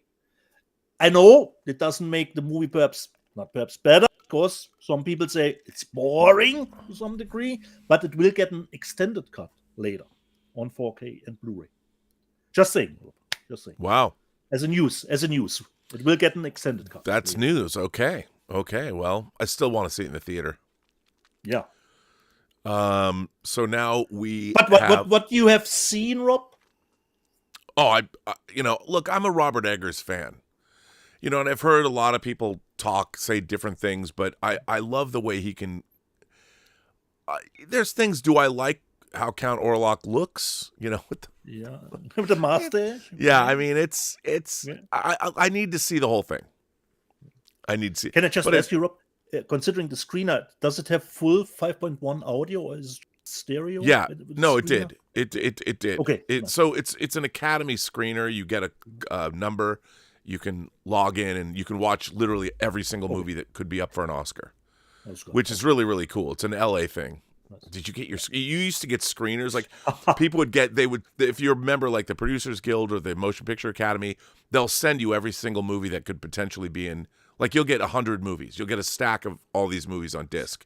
Now they don't really send discs out. You just go onto it. You log onto a website. You watch there. I mean, it was fun. So at least they don't pop up on eBay anymore. Right. Yeah. So yes, exactly. So, but it's fun. It's always fun. Like, look, you want to watch a screener tonight? Whatever. It's fine. We've got some interesting. There's not a lot of great news, but there's news. Should we delve slim into pickings over the Christmas corridor. Yeah, there's not a lot of great stuff, but there's still some interesting things that are coming out. But we'll delve into it, shall we? Yeah. Let's see what we got coming out. We have a bunch of different stuff from different people. I don't know anything about this, but bikini. The bikini car wash company is coming out from MVD. Look, I used to watch a lot of this exploitation stuff on cable in the early 80s when it was brand new. I loved it. It's a double feature, or as they call it, a bubble feature. So it's the Bikini Car Wash Company 1 and 2 from MVD. Hey, if you want that late 70s exploitation or whatever, there it is. And then we've got, I forget who's putting this out. Smiley Face is a Greg Araki movie that is coming out. Anna Faris and John Krasinski in this movie from the aughts. Greg Araki, we got his Teen Apocalypse trilogy from Criterion this year. So that's coming out. There you go, Smiley Face. If you're a Greg Araki fan and you're a Greg Araki completist, there you go. Then we're getting a movie called The Sales Girl, which I don't know anything about. But it looks sold on the cover. I mean, this is a cat in the bag, The Sales Girl. But this is coming out from Film Movement, and they usually put out interesting things that are worthwhile. I don't know if this is with the name of the director. Is this Indonesian? I have no idea. Filipino. It looks like it's an Indonesian name, maybe. I don't know. Could be, but who knows? And then we're getting Sylvia Crystal, Private Lessons, coming out in England. I don't know if this is I think it's 88 films. Sylvia Crystal, Emmanuel herself, Eric Brown, and Howard Hessman. What happened to him should happen to you. These early 80s sex comedies probably fallen from favor. You'll get canceled if you watch it.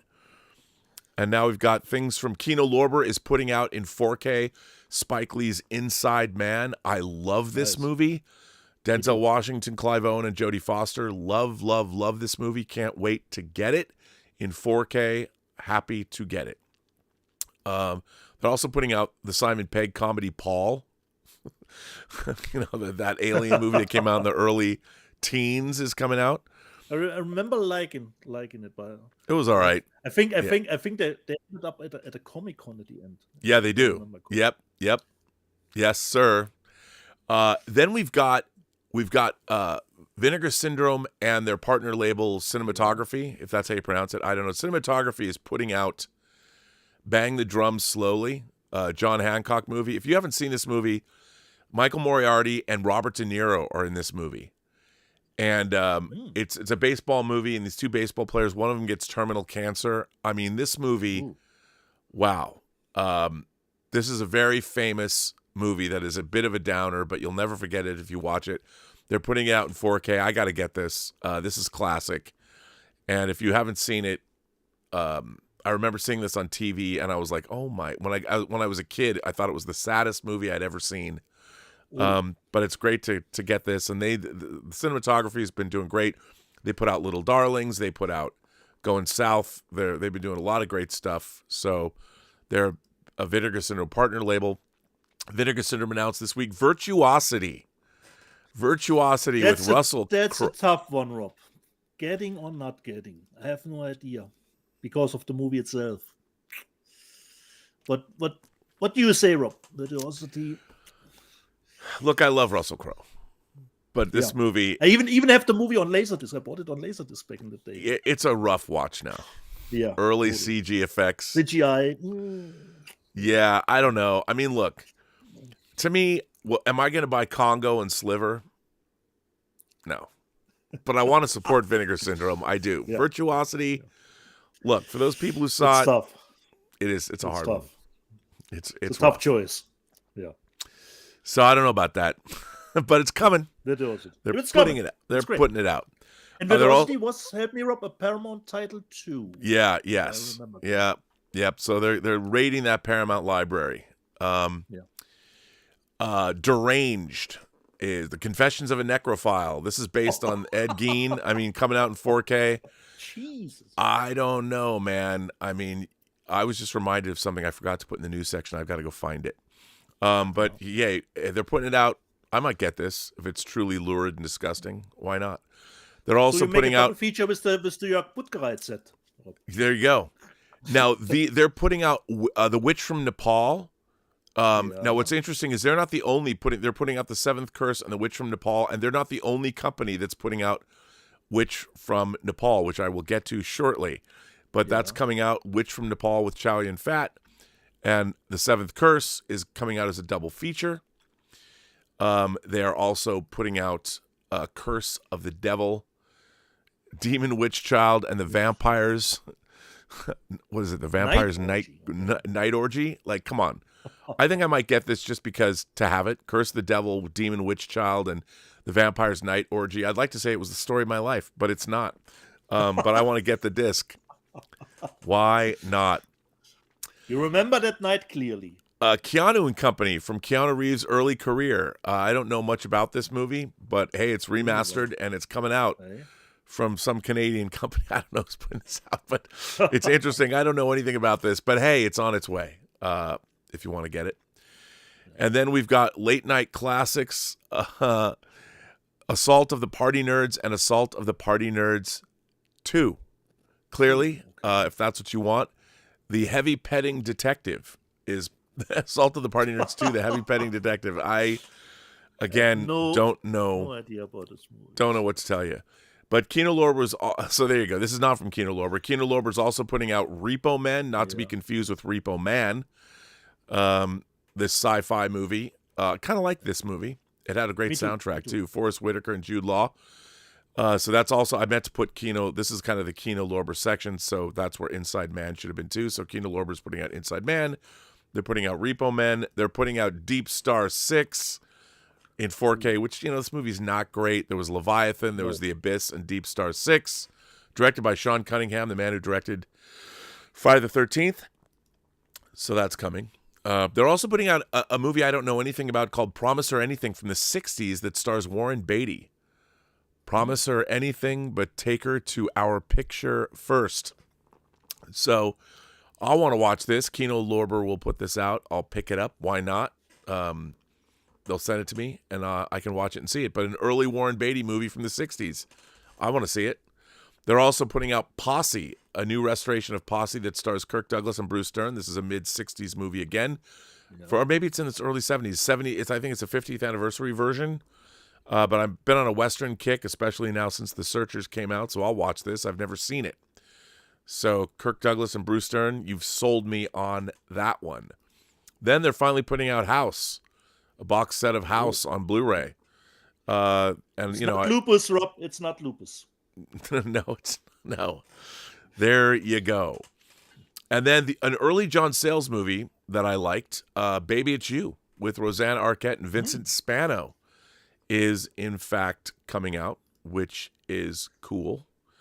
And then we've got Severin is putting out Fear in the Philippines, the complete Blood Island films. The cover alone, Severin knows their way around those titles. So what's not to love? And that's cool. And then we're getting Gavin and Stacey from the BBC. I've never seen this series, but we're getting the whole thing, which is great for those of you that want it. And then finally, I think Kino's putting this out, Crack in the World, which is kind of a sci-fi thriller from the 60s, which pretty interesting. Now, I need to... It looks like. What's that? Two people on the run, it looks. The cover. Well, they're trying to... They literally crack the world, and they have to stop the world from cracking apart. Which is... Now, I need to find... I forgot to put this out. Here it is. So 88 Films is also releasing their own version of The Witch from Nepal. And as 88 Films is wont to do, let me I forgot to I don't know why I forgot this, but let me show you what 88 Films cover for this is, because their cover is, hang on, let me get it. I'm going to get it. Quite spectacular. We got the Vinegar Syndrome one and the 88 one. So yeah, so but wait, let me throw this up there and get this out for you to see, because again, 88 Films, they know what's up. I have to say, look at this cover, Dietz. Come on. Ooh, okay. Yeah, right? Nice. Right? Nice. So now there's a movie that I need, because Virtuosity and all that, there's a movie that I saw that I need to find, that I saw is coming out, that I forgot to put. I just remembered it now, so I have to let me grab it and see if I can find it, because I can't. I think it's on Diabolic. Yeah. It's a movie that I really want to get. It's one of the most disturbing and lurid movies that I've ever seen. In terms video of nasty, Rob. It's not a video nasty. Okay, here it is. It's coming out from. It's on Diabolic. It's coming out from Unearthed Films. And let me see if I can get a bigger. Okay, here we go. This movie is so disturbing, and Brett Leonard, who directed The Lawnmower Man and Virtuosity, directed this, and he also directed Man Thing. The Man Thing movie that everybody forgets that Kevin Feige produced, which we saw in our member call yesterday. One of our members has an incredible steelbook that came out only in Germany. So here's the movie I'm talking about. Feed. If you guys have not seen this movie, Feed. Have you ever seen this, Dieter? It already looks disturbing, Rob. This movie, Feed, is so disturbing, and so here's and it's like set in Australia. So it's basically about a cop. So there's a guy who is what's called a feeder, where he finds these just massively fat women, and he like chains them to a bed or puts them in these rooms, and the rooms are full of video cameras. And he feeds these women. He's a feeder, and he keeps feeding them, and he wants to get them fatter and fatter and fatter and fatter. and people are watching and they're betting on how long it's going to be till the women die. Speaking of the anti-Hunger Games, Rob. Dude, it's so. I mean, I can't tell you, but there's on the other side there are these cops, like it's a police procedural, that are looking for this guy, and you see the relationship he has with this woman. I mean, it is so. The word lurid comes to mind. You know, it's just so gross.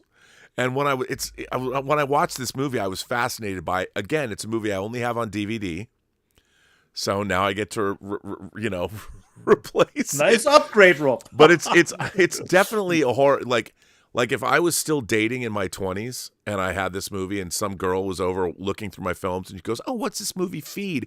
I'd be like, "Honey, this is a movie that," I wouldn't call a girl honey back then, but I would have said, "Lady," I would have said, "Hey, babe, this is not a movie that you should ever watch." Yeah. And then she would beg me to watch it because I told her that. Yeah. And then finally I'd put it on and she'd watch it. And about halfway through, she's like, I can't, this is disgusting. Why do you even have this? Let's go easy. Let's go with Body Melt instead.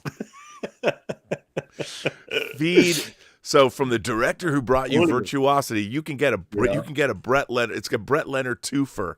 But I saw this on not Diabolic Danger. I would say Danger Diabolic, but Diabolic DVD. You can order it there. But if and by the way, very few people have ever seen this movie. I've met very. Never heard of it. That's what I'm telling you. It was an Oz exploitation film, and it is not pleasant to watch. Not pleasant. But it's perhaps really never came to Germany. Could be. But it's one of those movies because we all like our extreme horror, and Brett Leonard did direct it, and so more power to you, Brett. And it is a disgusting police procedural. Kind of like Red Rooms. Red Rooms. It's got that. Yeah. So there you go, buddy. And now, it's tough to digest, that one, Rob. So to speak. I see what you did there. Tough to digest. Then we've got our top-selling Blu-rays. We haven't looked at this list in a while. Terrifier 3. Nice. Terrifier 3. The number. I love seeing independent cinema come back, and these guys are making a shit ton of money, so that's awesome. Terrifier 3 is number 1. Transformers 1, number 2. Alien Romulus, number 3. Joker Folie à Deux. People are buying it. It's making money. Deadpool and Wolverine is number 5. The Wild Robot is number 6. Beetlejuice number 7. Godzilla -1. Love seeing that. Number 8. Digimon Digital Monsters, the movies 1 through 3, number 9, and The Grinch is number 10. Coming back every year. Then up to the 4K Blu-ray discs. Transformers 1, number 1. Terrifier 3 is number 2. Alien Romulus is number 3. Joker Folie à Deux, number 4. Demolition Man, number 5. Love seeing that. Deadpool and Wolverine, number 6. Beetlejuice, number 7. Interstellar, number 8. Godzilla -1, number 9. And number 10. Awesome. Kickboxer. Yes. There you go. And that is all the news made that it is to the top 10 to print. Yeah. Awesome. So, hey. So not exactly the greatest news today, but hey. Yeah. It's coming. Slim pickings, but at least we got feet, I will remember. And everybody, I'm sure everybody's going to run out and buy that movie. But it is, it's a rough one. Have to do a little bit of research on it. I'll buy it. So you go, Unearthed Films. Yes. No interested too. You say disturbing, disgusting. Okay. It is, and it's. I know, right? But it's good. It's actually good, and. It's got a woman in peril, and it's just And the thing is, it's like based on some real story, and that there's fetishes. I think what's so disturbing about it is that one, it's either really happened in real life, or that there are people out there that do that the fetish like feeders. They're feeding. Oh, it's so gross. It's just so gross.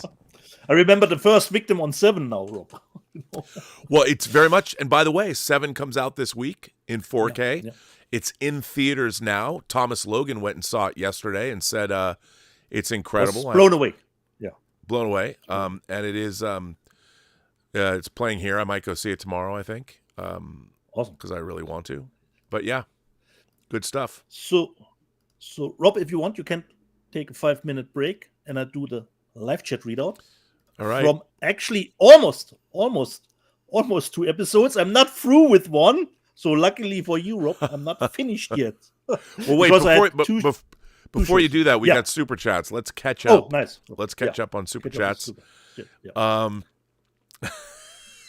already funny. 200-Watt Studio says we need a 4K box set series of Skinamax late night films. Hey, I wouldn't say no. 200-Watt Studio says also Virtuosity ain't no lawnmower man. He's right on that one. Thomas Logan says Nosferatu 24 is what happens when a filmmaker finally gets what he wants and collapses under the pressure. Eggers spectacularly blew it. The film is mid. Ooh. Thomas was not happy. Yeah, I know it. Thomas was not happy. What a bummer. Channel Surf, who was at our member call yesterday, celebrates 45 months of membership. He just got the SDE Alan Parsons Project Pyramid, the Super Deluxe Edition. If music on Blu-ray gets popular as it should, it would ensure the future for players and physical media in general. Yeah, look, here's the thing, but people, I would love to believe that, but I think that, and obviously you have to have physical media, but there's been CDs and stuff. This stuff's been coming out for a while, so people already know it's there, and I think audiophiles do too. I would hope so because, as you just said, some of that stuff is it's really incredible. I didn't get the Alan Parsons Project. I got to get that. Probably already sold out, but yeah. 200-Watt Studio says I saw just a question considering these music titles. Are they just only available on their website, or could you order them from Amazon too? You can order them from Amazon. I just go to their website because that's. But it's not exclusive to their website. Those titles. That's a good question. To be honest, I don't know. I wish my friend Clark told me about them, and there's things I really would love to have bought that were sold out, gone. You can go get them on like Discotek or Discography or whatever, like the original Propaganda, Ex-Propaganda disc, which I think is really great. But yeah, I've just gone to their website, but I don't know. I know that, like, I don't think like this, for instance, was they sell it, but it's not. This was not. And then like the Seal album and stuff was not unique to their website. I just bought it from them because they sell these things too. And they also have vinyl, vinyl. Aliens Ate My Buick, the Thomas Dolby album. I'd love to get that in Atmos. Budapest by Blimp. I love that record. I love Aliens Ate My Blimp. Or Aliens Ate My Blimp. Aliens Ate My Buick. That's a great record. So, yeah. But I don't know if they're exclusive. I don't think so. 200-Watt Studio says, I saw a movie from the 70s called Cracker in the World about a detective named Ritz Saltine. Dude, come on. It's a terrible joke. Cracker in the World. That's bad. Not good. Tom Jr. Jackson says, the next whining about movies should be Feed. Man, I don't know if I could ever subject Elizabeth to that movie. I don't know. Joe C. says, Rob, you need to put out into the universe that a Shannon Worry Blu-ray box set is needed. I don't know if anyone's going to put that out. And 2, when are you connecting on a podcast with the damn fool idealistic crusader? I don't know. I mean, maybe we can have him. The damn fool. I love his channel. I have been talking about it for the last couple of weeks, and people have said how great he is. I mean, I like him because he's very much a curmudgeon, and love to talk to him. He's welcome on this channel anytime. And we'll see. I'll see about that collab. I'll reach out to him. But I got to get Elliot Cohen on. We didn't do the big blowout like with George Feltenstein that we were gonna, but I really want to get Elliot Cohen on this channel. And I've always liked it. I like when he says hello, dear viewer. He's very. I really would love to get his energy on this show just to see if we can get him to laugh and stuff. It would be a great test. Yeah, Yeah, so I've got Damn Fool Idealistic Crusader, but I want to get Elliot Cohen, and there's a few other people that I want to have come on this channel if they will, But okay, so we're caught up there, and Shannon Worry. I'll have to get how many films would be in that box set. Let's take a look. But Dieter, I'll give you the floor. It's all up to you now. So previously on Let's Get Physical Media, this is for almost the 2 last episodes, not completely, because there were a lot of stuff in it, and I had vacation too. But here we go. Paul and Brunotto. That's awesome that Mad Max Hope and Glory hit 2 million views on YouTube. Totally agree. It's still ranking up more views. James D. Watkins. Mr. Burnett, you are a breath of fresh air in regards to your creative deconstruction, your artistic commentary, and your knowledgeable insights. James D. Watkins, artistic director of the Phoenix product. Okay, nice to know. Well, that's very nice. Thank you. That's very nice to hear. Thank you so much. Gone Vidal. Hey, Dieter. Can I finally get out of Shuttle Bay 12? I mean, it's the holidays, and I've been stuck there since the summer, and it's really cold, and the food sucks. Well, Gordon, it's a new year. You can come up and park your shuttle up there. But you're on thin ice. You're still on thin ice. I'll keep a watch on you. Miele, my favorite Christmas movie remains Predator 1. Okay, never saw that as a Christmas movie. Brian Knight, Rob, for you a little bit. Any update on when we will see your website up and running again? Because he was always our letter writer. Do you have any news on the website? No, but you can. I'm gonna make a special. I'll just do it today. Later, I'm gonna make our True Noir. The True Noir website's up where you can buy True Noir, and then you can go to ICU Imagination Connoisseurs Unlimited. But if you want to send me a letter, I'm gonna make a special exclusive place to receive letters. From viewers, so I will do that, and I'll do that. I'll have that up on the next Robservations. Nice. So Richard, you'll be able to see it. By the way, can I just say that the Shannon Worry box set, I'm all for it. I mean, Shannon Worry. How many movies? Well, there's not that many, but there's she was on Silk Stockings, she was on Murder One. She was in a lot of really interesting stuff, but there's a couple of movies like Private Obsession and Mirror Images and Body of Influence and Animal Instincts. I'm all about that. So yeah, Shannon Worry, make that box set happen. There's a lot to choose from. Last week we had Cody on. Richard Lloyd. Cody sounds like the movie trailer guy. Actually, Alask. Holy shit, this is the crossover I never knew I needed. The Alex Sorber, I am buying films faster than it's possible to watch, and I watch at least 4 or 5 a week. Well, Alex, it's the same for all of us collectors. I would think so. Actually, Alex, Alask, I'll never forget the Terminator 2 Judgment Day DVD package cover.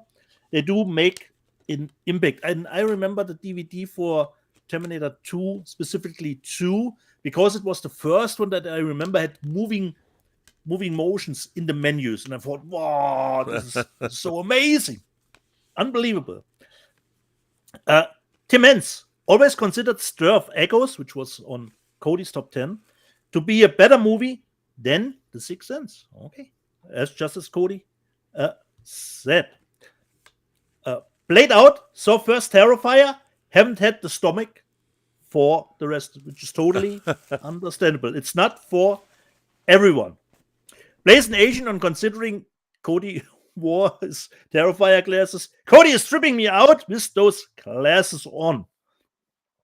Played out, I'm more Lost Boys, but Goonies is pretty good. I draw energy from Rob's hate of it, though. Well, that's a good idea. And Penny says just R&B, Dieter, and Cody. Great list, Cody. That was a killer list from Sin. Demand, thanks, Cody. Come back again soon. Happy New Year. And 5 Toes, thanks, Cody. Have a great New Year's. Star Wars Lego, Rob. This show has given me a new respect for physical media. That's what we want to read in live chat.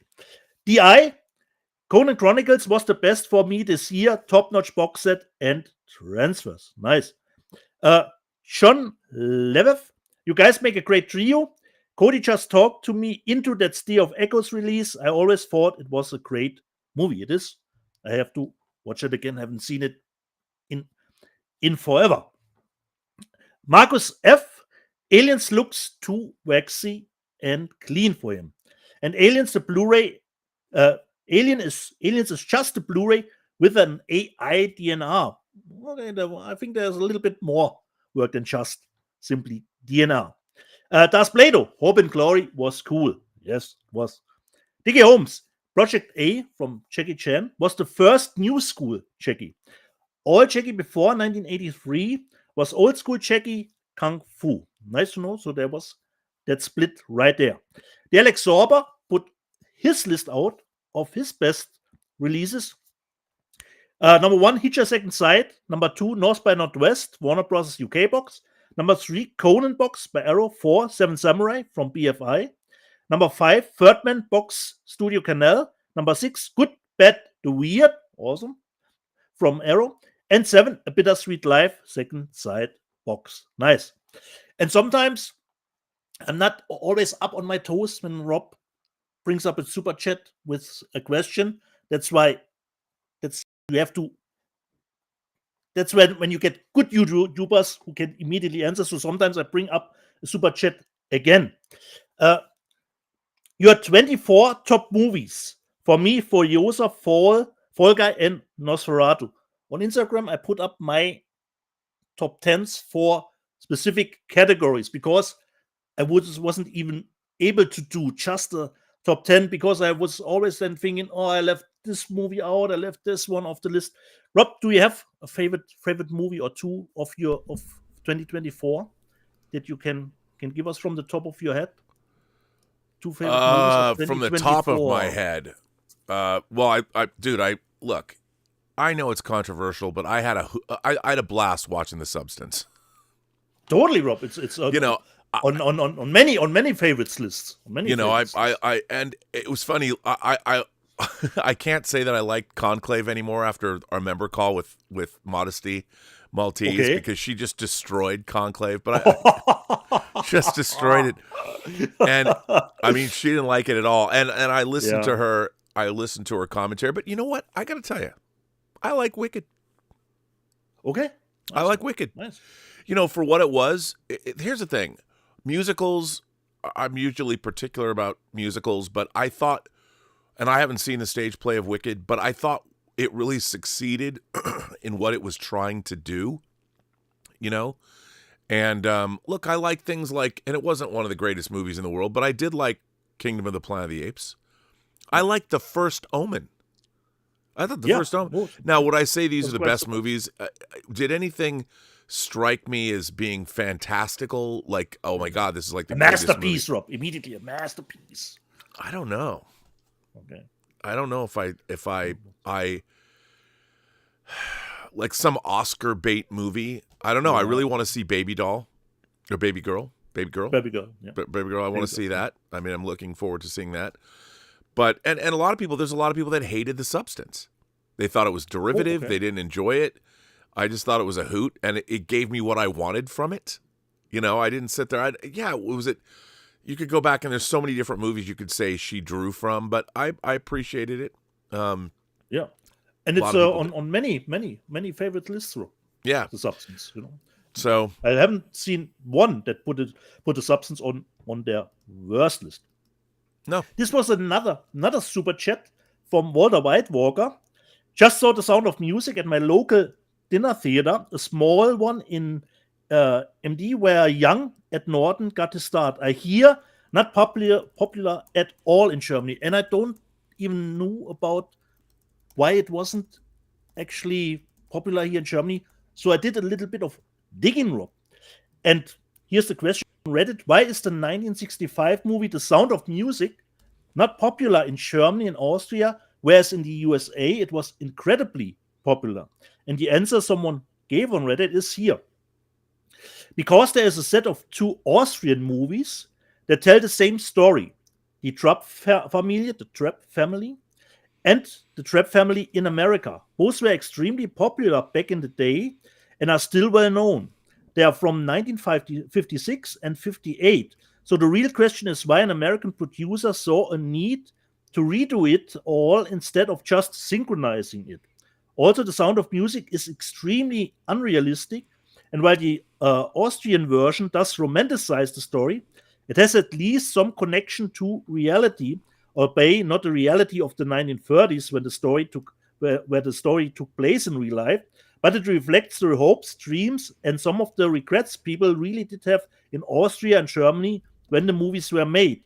Whereas The Sound of Music is extremely kitschy and Disney-like and completely detached from reality. Don't get me wrong, it is a nice vintage US entertainment movie, but it's not something that Germans and Austrians can genuinely relate to. So this is the answer, Rob, why The Sound of Music is, which I didn't know, not that popular here in Germany. Dan Smith, wow, a tie. Dieter classing things up as usual. Sometimes the Trash Panda has to do something to pop it up at least a little bit. Diggy Holmes, I love my Conan the Barbarian Arrow Blu-ray. That black sexy baby is the centerpiece of my collection right now. And Alex Sorba, Conan the Barbarian is just as great today as it was the day I saw it at the cinema. Diggy Holmes, they do look nice cover to cover, considering the Deadpool ones. Yeah, couldn't agree more. Admiral says, so I checked, there is no longer 4K version from Italy for Once Upon a Time in the West. Just the 100 gigabyte is the benefit, he says. Okay. Dan Smith, I need to get a new TV to do justice to 4K discs. Dieter and Rob would be disgusted. Why would we be disgusted that you don't have a 4K TV yet? I don't have either, so I don't think we are disgusted by that. But of course, if you get a 4K TV, that's great. Derek Lear, is there a decent transfer of Escape from New York? Always hated how the black goes weird. I haven't dived into it, but I don't think that the transfer from Escape from New York were faulty to some degree. So I think the 4K. No, I thought fine. What did he say about the blacks? The blacks, he hated how the blacks goes weird. So I have no idea what he's talking. The black bars, some perhaps brightening up at some point. Yeah, I don't know. Perhaps it could be, considering the TV, perhaps with the HDR, Dolby Vision issue, perhaps could be. Gambit 1987, but honestly, I think Blair Witch Project is an unfocused movie, as it should be. Gambit, they're losing their mind, so that it's not focused is actually part of the story. By the way, I should say that I was wrong about Once Upon a Time in the West. Okay. That it has a different version of the movie. I was actually thinking of Good, the Bad, and the Ugly. Okay. I made a mistake. And he's right. I meant right. But you know what? Because it was. But nevertheless, Rob, it's a 100 gigabyte disc. That's it's a 100. That's what the only difference is. That was a mistake because I got those both. When we're talking about all this stuff, I got Good, the Bad, and the Ugly from Kino Cult, and I talked about it earlier. Kino Cult. Not Kino Cult, from Cult 4K from Italy. 4K Cult. I was talking about Good, the Bad, and the Ugly. Cult, yeah. So I was and I was, I'm seeing both of these covers with Italian, it's in Italian. So that was my mistake. I fucked up on that. Yeah. Good.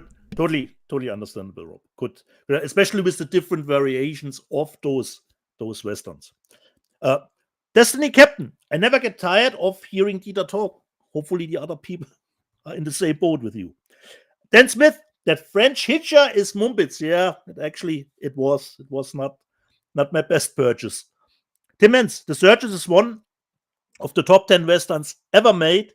Big This Energy, The Searchers is a top 10 movie ever made. Even the new wave filmmakers loved it. Okay. Kevin Browning, my top physical release is my Godzilla -1 4K box set from Japan. Kevin, I would totally used it too in the top 10, but considering it doesn't have English subtitles, that was, the deal breaker, that I couldn't use it for the top 10, that it didn't have English subtitles. Otherwise, it totally would be. You mean well on they my they list. did release it with English subtitles, but they didn't. Yeah, but the Japanese one, Rob, that he mentioned, the first one that I showed yeah. had the Japanese edition, and it didn't have. I knew that when I purchased this, but this was the drawback, that I couldn't put it on the list. Walter White Walker, next week, 18% of the way to episode 1000, guys. Let's go. Okay, try to get there. Can you imagine, Rob, 20 more years? Unbelievable. Dan Smith, these guys sound like a couple old junkies making resolutions to finally get clean. Ain't gonna happen. Yeah, right on that one. Gambit 1987, both of these guys are absolute connoisseurs on film. Kevin Browning, I keep hearing about Arcane. I might need to check it out. Kevin changed that need in must. I must check, not might. I must check out Arcane. Secular Monk, do we know if the Criterion version of Shape of Water is a new transfer? I have no idea, because the movie was released back in the day on 4K. I don't know if Criterion has done something new. I even delved a little bit into the reviews, but I couldn't find anything specific. If Criterion, or perhaps I don't know either. Perhaps a higher bitrate than the old one, because the old one has a lot of sound options on it. Perhaps a higher bitrate. I actually can't tell you, Secular Monk. Bruntails Aura, Halo is good or bad? I would say mediocre. Unfortunately, it's got cancelled, so I wouldn't recommend you start the show, because it could be ending with a cliffhanger with season 2. Axion, I don't know if Rob put it super chat up. He says Dune Prophecy is excellent. I still haven't watched it. Rob, is Dune finished on Max? Can I start now? I think yes. Yeah, I think done. they're through. It's done. Okay, have to start with it. Timmons, Die Hard 2 was a minor step down, but still doesn't stop it from being a hugely entertaining sequel. So love it. Tim, you're nicer. Margot Shuttle in the same Shuttle Bay. Finity, the timey-wimey limey. Dieter, do you enjoy their sitcom Spaced? Yes, after I watched Shaun of the Dead back in the day, I was looking what has Simon Pegg done, and then I stumbled across his TV show Spaced, and I totally loved it. And I bought Spaced, but it was, back in the day, it was on DVD. I have it too. I have a great British box set of Spaced. Yeah. It was Happy Rob. It was DVD. It was not Blu-ray. Yeah, it's DVD. It was DVD. Yeah. It's like the good version of Big Bang Theory. Yeah, not good comparison, Rob. And considering Rob, I was so happy when Rob showed his Seinfeld box. Will Smith, that's gold, Rob. Gold, I tell you. Rob, did you continue a little bit with Seinfeld? I've been watching it. Okay. It's look, here's my thing with sitcoms. Or at least, can you understand, Rob? Can you understand why it's? Yeah, I mean, I used to go out with this girl that used to give me a hard time because I didn't I grew up watching sitcoms, but for me, when I really became interested in movies and stuff, I didn't. Yeah. I wasn't watching TV unless there was some genre. I'd watch Star Trek, like the new Star Trek shows, but I was always watching movies, and I didn't. Yeah. Sitcoms are funny, but they're not cinematic. Exactly. And totally.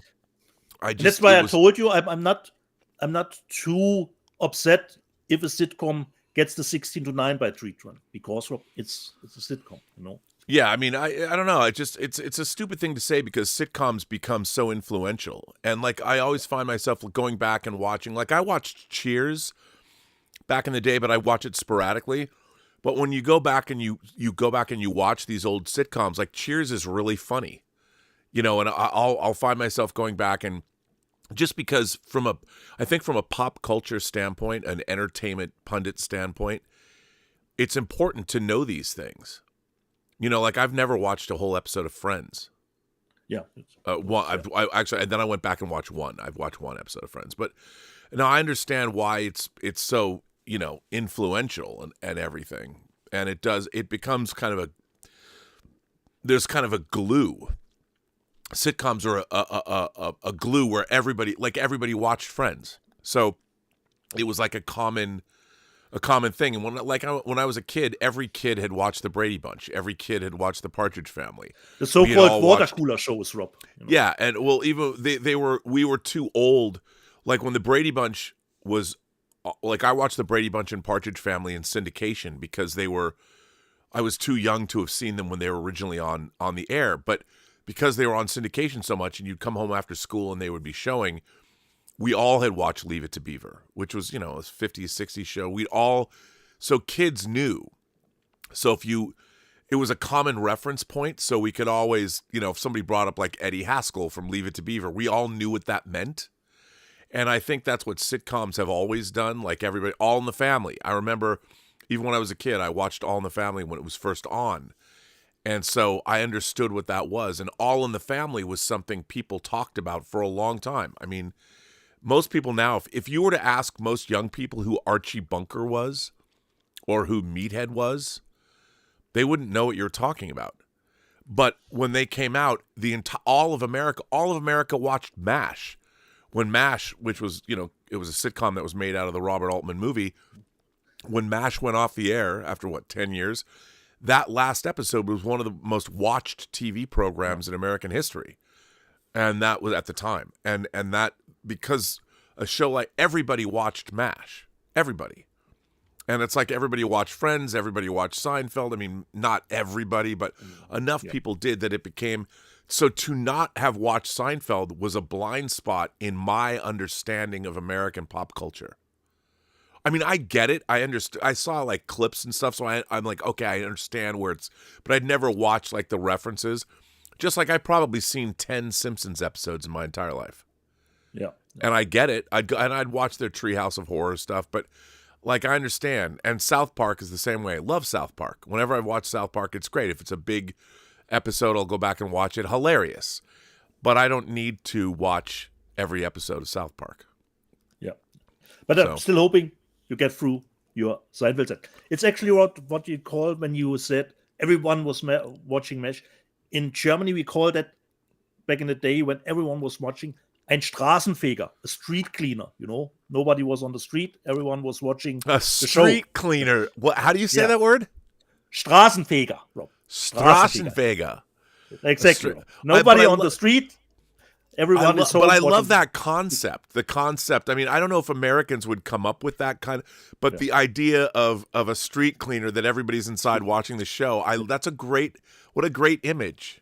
That's really cool. A new German word, Rob. That Straßenfeger. Straßenfeger. I like it. There's a good one. That's a good one, man. Everyone is watching the show. Castle Grayskull. I can't watch a show about nothing. Well, try it. Try it out. Tom Jr. Jackson. We need Dieter to yell, "No soup for you!" And hopefully Rob will get to that episode down the line. Miele. I agree with Dieter. 16 to 9 is fine for sitcoms. Seinfeld was legend, but it was not a show about nothing. It was a show about narcissism. Yeah, exactly. William Cody. Seinfeld and Friends are both classics. Finity, the timey-wimey-limey. Seinfeld rocks. Friends sucks. Miele. We need an episode with Rob in Germany and Dieter in LA. At least we will try at some point, perhaps, to get at least one of those two. Castle Grayskull. Does Dieter get a Christmas bonus this year for my company? A little bit. But other than that, I'm fine without it. So, Rob, this was the live chat readout from last week. Well, a fine live chat it is. I'm just looking at pictures of Shannon Worry on the internet.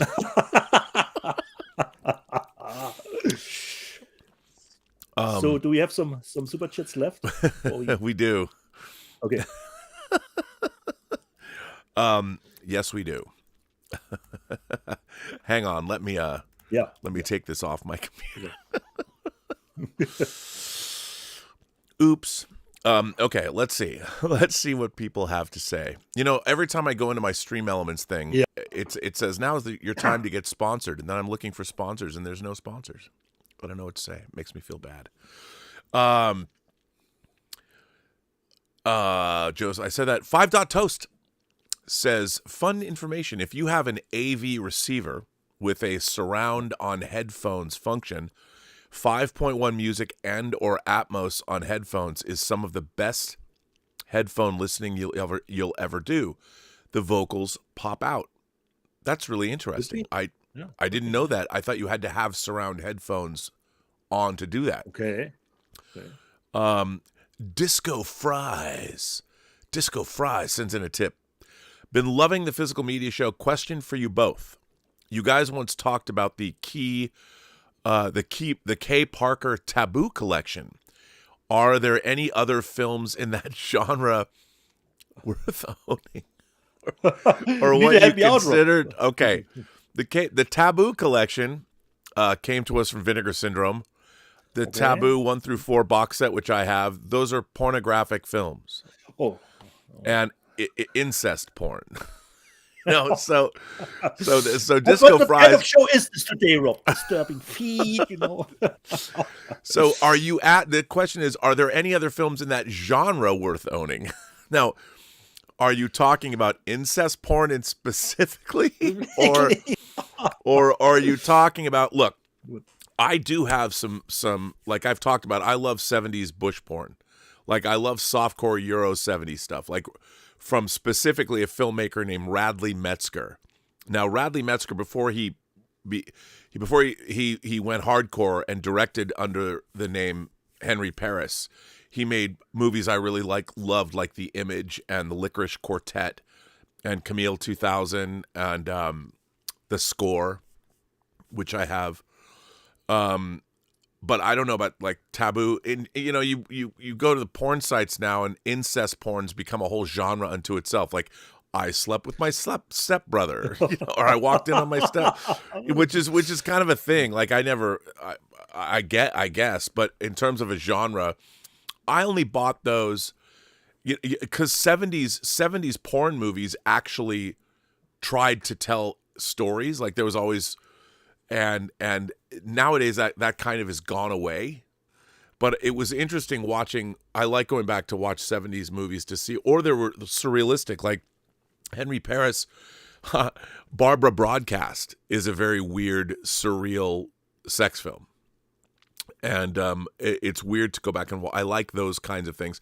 Modern day porn is just modern day. There's very little in it from a movie standpoint. It's a tool to get you where you want to go. There isn't a lot of, you watch Boogie Nights and they tried to make good movies back in the day. And Taboo is, look, I still have things like I have Cafe Flesh, for instance. Cafe Flesh is a post-apocalyptic sex film from the early 80s where nobody, after the apocalypse, nobody could touch each other. And the people that could actually touch one another, they were forced to have sex for the in clubs for the benefit of the audience who couldn't touch another human being. So I don't know. I mean, the Taboo box set I just got because it's the Taboo box set. Vinegar Syndrome put it out. And Ty West X, they wanted to make an art house porn too, Rob. In Ty West X, Yeah, no, and again, that's an era that's gone away. So, Ace Yeager says, R&B Baxley, love for Dark Angel, I Come in Peace. I Come in Peace isn't bad. It's great. Soft spot. Not more than a soft spot. Is it great though? Yeah, it is so. Considering the stunts that are in this movie, just as they are. Well, and it's also it's Craig Baxley. Yeah, exactly. Who directed it? Stunt Craig work Baxley is great. Who directed my beloved Stone Cold. Yeah. You and gotta love that fits totally in that same spot, Rob. It's a nice double feature. The stunt work is great. It is great. Watch that movies and you think, how did they did that back in the day? Yeah, so I'll give my R&B Baxley love to I Come in Peace. Yeah. It's just and there is the reason I love. I mean, I Come in Peace is a little goofy. It's just a little goofy. The great CD, in the speaker. Come on. I know, but the whereas Stone Cold is more, it has more verisimilitude. Okay. Okay. But it's good. It's not bad. But the stunt work in both movies is excellent. Is that it is excellent. No, there's a lot. I don't own I Come in Peace. I should get it. Yeah. So Or the jump from Matthias Hughes over the cars he did himself, in the parking garage. oh yeah, yeah. I mean, there's up definitely behind there's totally cool stuff in that. Yeah. Thomas Logan says The Substance is up for 5 Golden Globes tonight. It'll be up for everything again at the BAFTAs and the Oscars. Demi Moore probably wins the Oscar. It's that good. We'll see about that, Thomas. We'll see about that. So, drug dealers from outer space. David kept script. Well, there you go. Stubble McShave sends in a tip and says, question on True Noir. How will the future episodes be available to us who back the Kickstarter? Will there be a similar link to the other episodes, or will we get access to the episodes some other way? That's a good question. You will have a link to the episodes first. So you will probably get an episode. You'll probably get the episode tomorrow for episode 4. I would imagine. Early, Rob? That early? I thought just a day earlier. No, because it doesn't debut till Friday. Okay. So it should have gone out this week, but I realized there was a problem. I have to tell you, I found something out about True Noir that I did not know, and this was my mistake. The WAV format does not support. Pardon me. The MP3 format will not decode. I made MP3 versions of the episodes in 5.1. You cannot decode. MP3 does not decode in 5.1. And MP3 files are much smaller. WAV files are huge, and the WAV file of each episode of True Noir is about 4.5 gigabytes. It's huge, so I have to change that. Somebody wrote me and said it's. So you learn as we go. Yeah, but a stereo mix is awesome too. Totally yeah, they're both. The mixes are both great. Yeah, but yeah, and then Ace Yeager says drug dealers from outer space. David kept script. I mean, I can't. Look, I think I Come in Peace is good, Yeah, but should probably get it as a Schnäppchen at the moment. It's out for a longer time, so perhaps a Schnäppchen. Could be a Schnäppchen. Yeah, it's true. Rob, it is. Put it on your gift list. Make your gift list. God damn it. By the way, do you know? I need to point out, since we are talking about I Come in Peace. Do you know who's in I Come in Peace? Somebody who's on True Noir. No. I haven't looked. It is my go-to move now, Rob, But one of my... Talk about a sitcom. Here's a sitcom I never didn't watch. Dream On. Do you ever watch Dream On with Brian Benben, the star who married Madeline Stowe? Brian Benben is in I Come in Peace. Okay. So maybe I should get it for that reason alone, just because he played Martin Tupper on Dream On. Yeah. So anyway, there you go. I think that we are caught up. Okay. Yeah, I think we're caught up. Let me just make sure. Drug dealers from outer space. Well, that is I Come in Peace. So exactly. Or Dark Angel. That's good. Dark Angel is the other. Dark title. Dark Angel is the other title. Yeah. 200-watt studio. I'm still laughing about Cracker in the World about a detective named Ritz Salty. Are we at the end? I think we're at the end of this show. Yeah, because I have early shift tomorrow. So, on my end I say, jede Person, die du triffst, hat eine Geschichte zu erzählen, die du noch zu hören hast. Alles, was du tun musst, ist zuhören. Every person you meet has a story to tell that you have yet to hear, and all you have to do is listen. Now, remember, 7 is in theaters right now. If you live close to an IMAX theater, Thomas Logan will hate you forever if you don't get your ass to that theater and see 7 in IMAX. Also, does it only play in IMAX, Rob? I think so. I think it's only in IMAX. And also 7 does come out on Tuesday here in the States, if you want to get that. And there's the Steelbook and the... I'm curious if Amazon's going to send me mine. If it'll show up when it's supposed to show up. I don't know. Whereas after the Christmas corridor, we will get back on schedule. Yeah, back on schedule, maybe. And yeah, so a lot of good stuff. The Golden Globes are tonight. There's a new episode of the Otaku Experience dropping on the channel later today. And the last super chat came in from 200-watt studio, and he says, saw Cracker in a barrel. Ritz Saltine goes over Niagara Falls. Oh These are not good jokes. These are not, although now I want to see Ritz Saltine. So salty. If you're going to make an animated movie, maybe these could work. Maybe these could work. You never know. Yeah. And on that note, I want to thank Tom Jr. Jackson. I want to thank everybody for generously supporting the channel via super chats, tips, and memberships. 50 months membership? That's crazy. That makes me realize it should be almost at the beginning of your own channel. I don't know. I don't know when they started memberships. I don't know when YouTubers you had to reach some certain goal first before. Yeah, but I think they made memberships a new thing when I first started broadcasting. So as I said, April marks my 10th anniversary on YouTube. I was on the 6th episode of Collider Heroes. That was the first time I ever appeared on YouTube. Actually, it was AMC Heroes back then. I'll have to find out the exact date and have a 10th anniversary stream. What is that YouTube thing you're talking about? It's really weird to think that I've been on YouTube, on shows on YouTube for 10 years. Yeah. It's weird. And you've been on YouTube for 4. Exactly. Thanks to you. Thanks to you. So, no, thanks to Norman Jewison and Rollerball. Yeah. Exactly. So there you go. Thanks to COVID. Thanks to COVID. There we go. Yeah. All right, everybody. We will see you next week for episode 181. Thanks. Did I ever say Tom Jr. Jackson, Lord Toth, and Justin Toner, and all the moderating staff that makes this show so much fun. And maybe you'll all buy To Live and Die in LA. And maybe one day I'm going to wear Major Chai Chai's Witch King of Agmar gloves. So, or at least have them in the background. And I'll probably do a Robservations tonight. And I'm going to pop in on Chris Gore's live stream for Golden Globes. So, yeah. Nice. All right, Easy everyone. On the booze. It's the Golden Globes, Rob. Easy on the booze. Even if it's more party, I don't have any. Going, I don't have any. I don't have any Globes. Yeah, I don't have any booze left. That's all I know. I mean, I've got this little amount in this.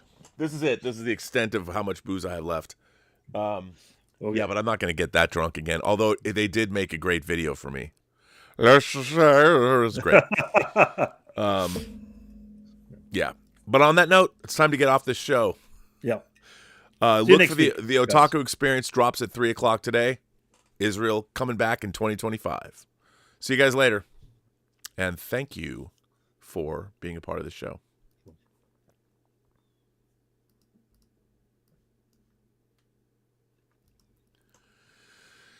And we are out. Nice.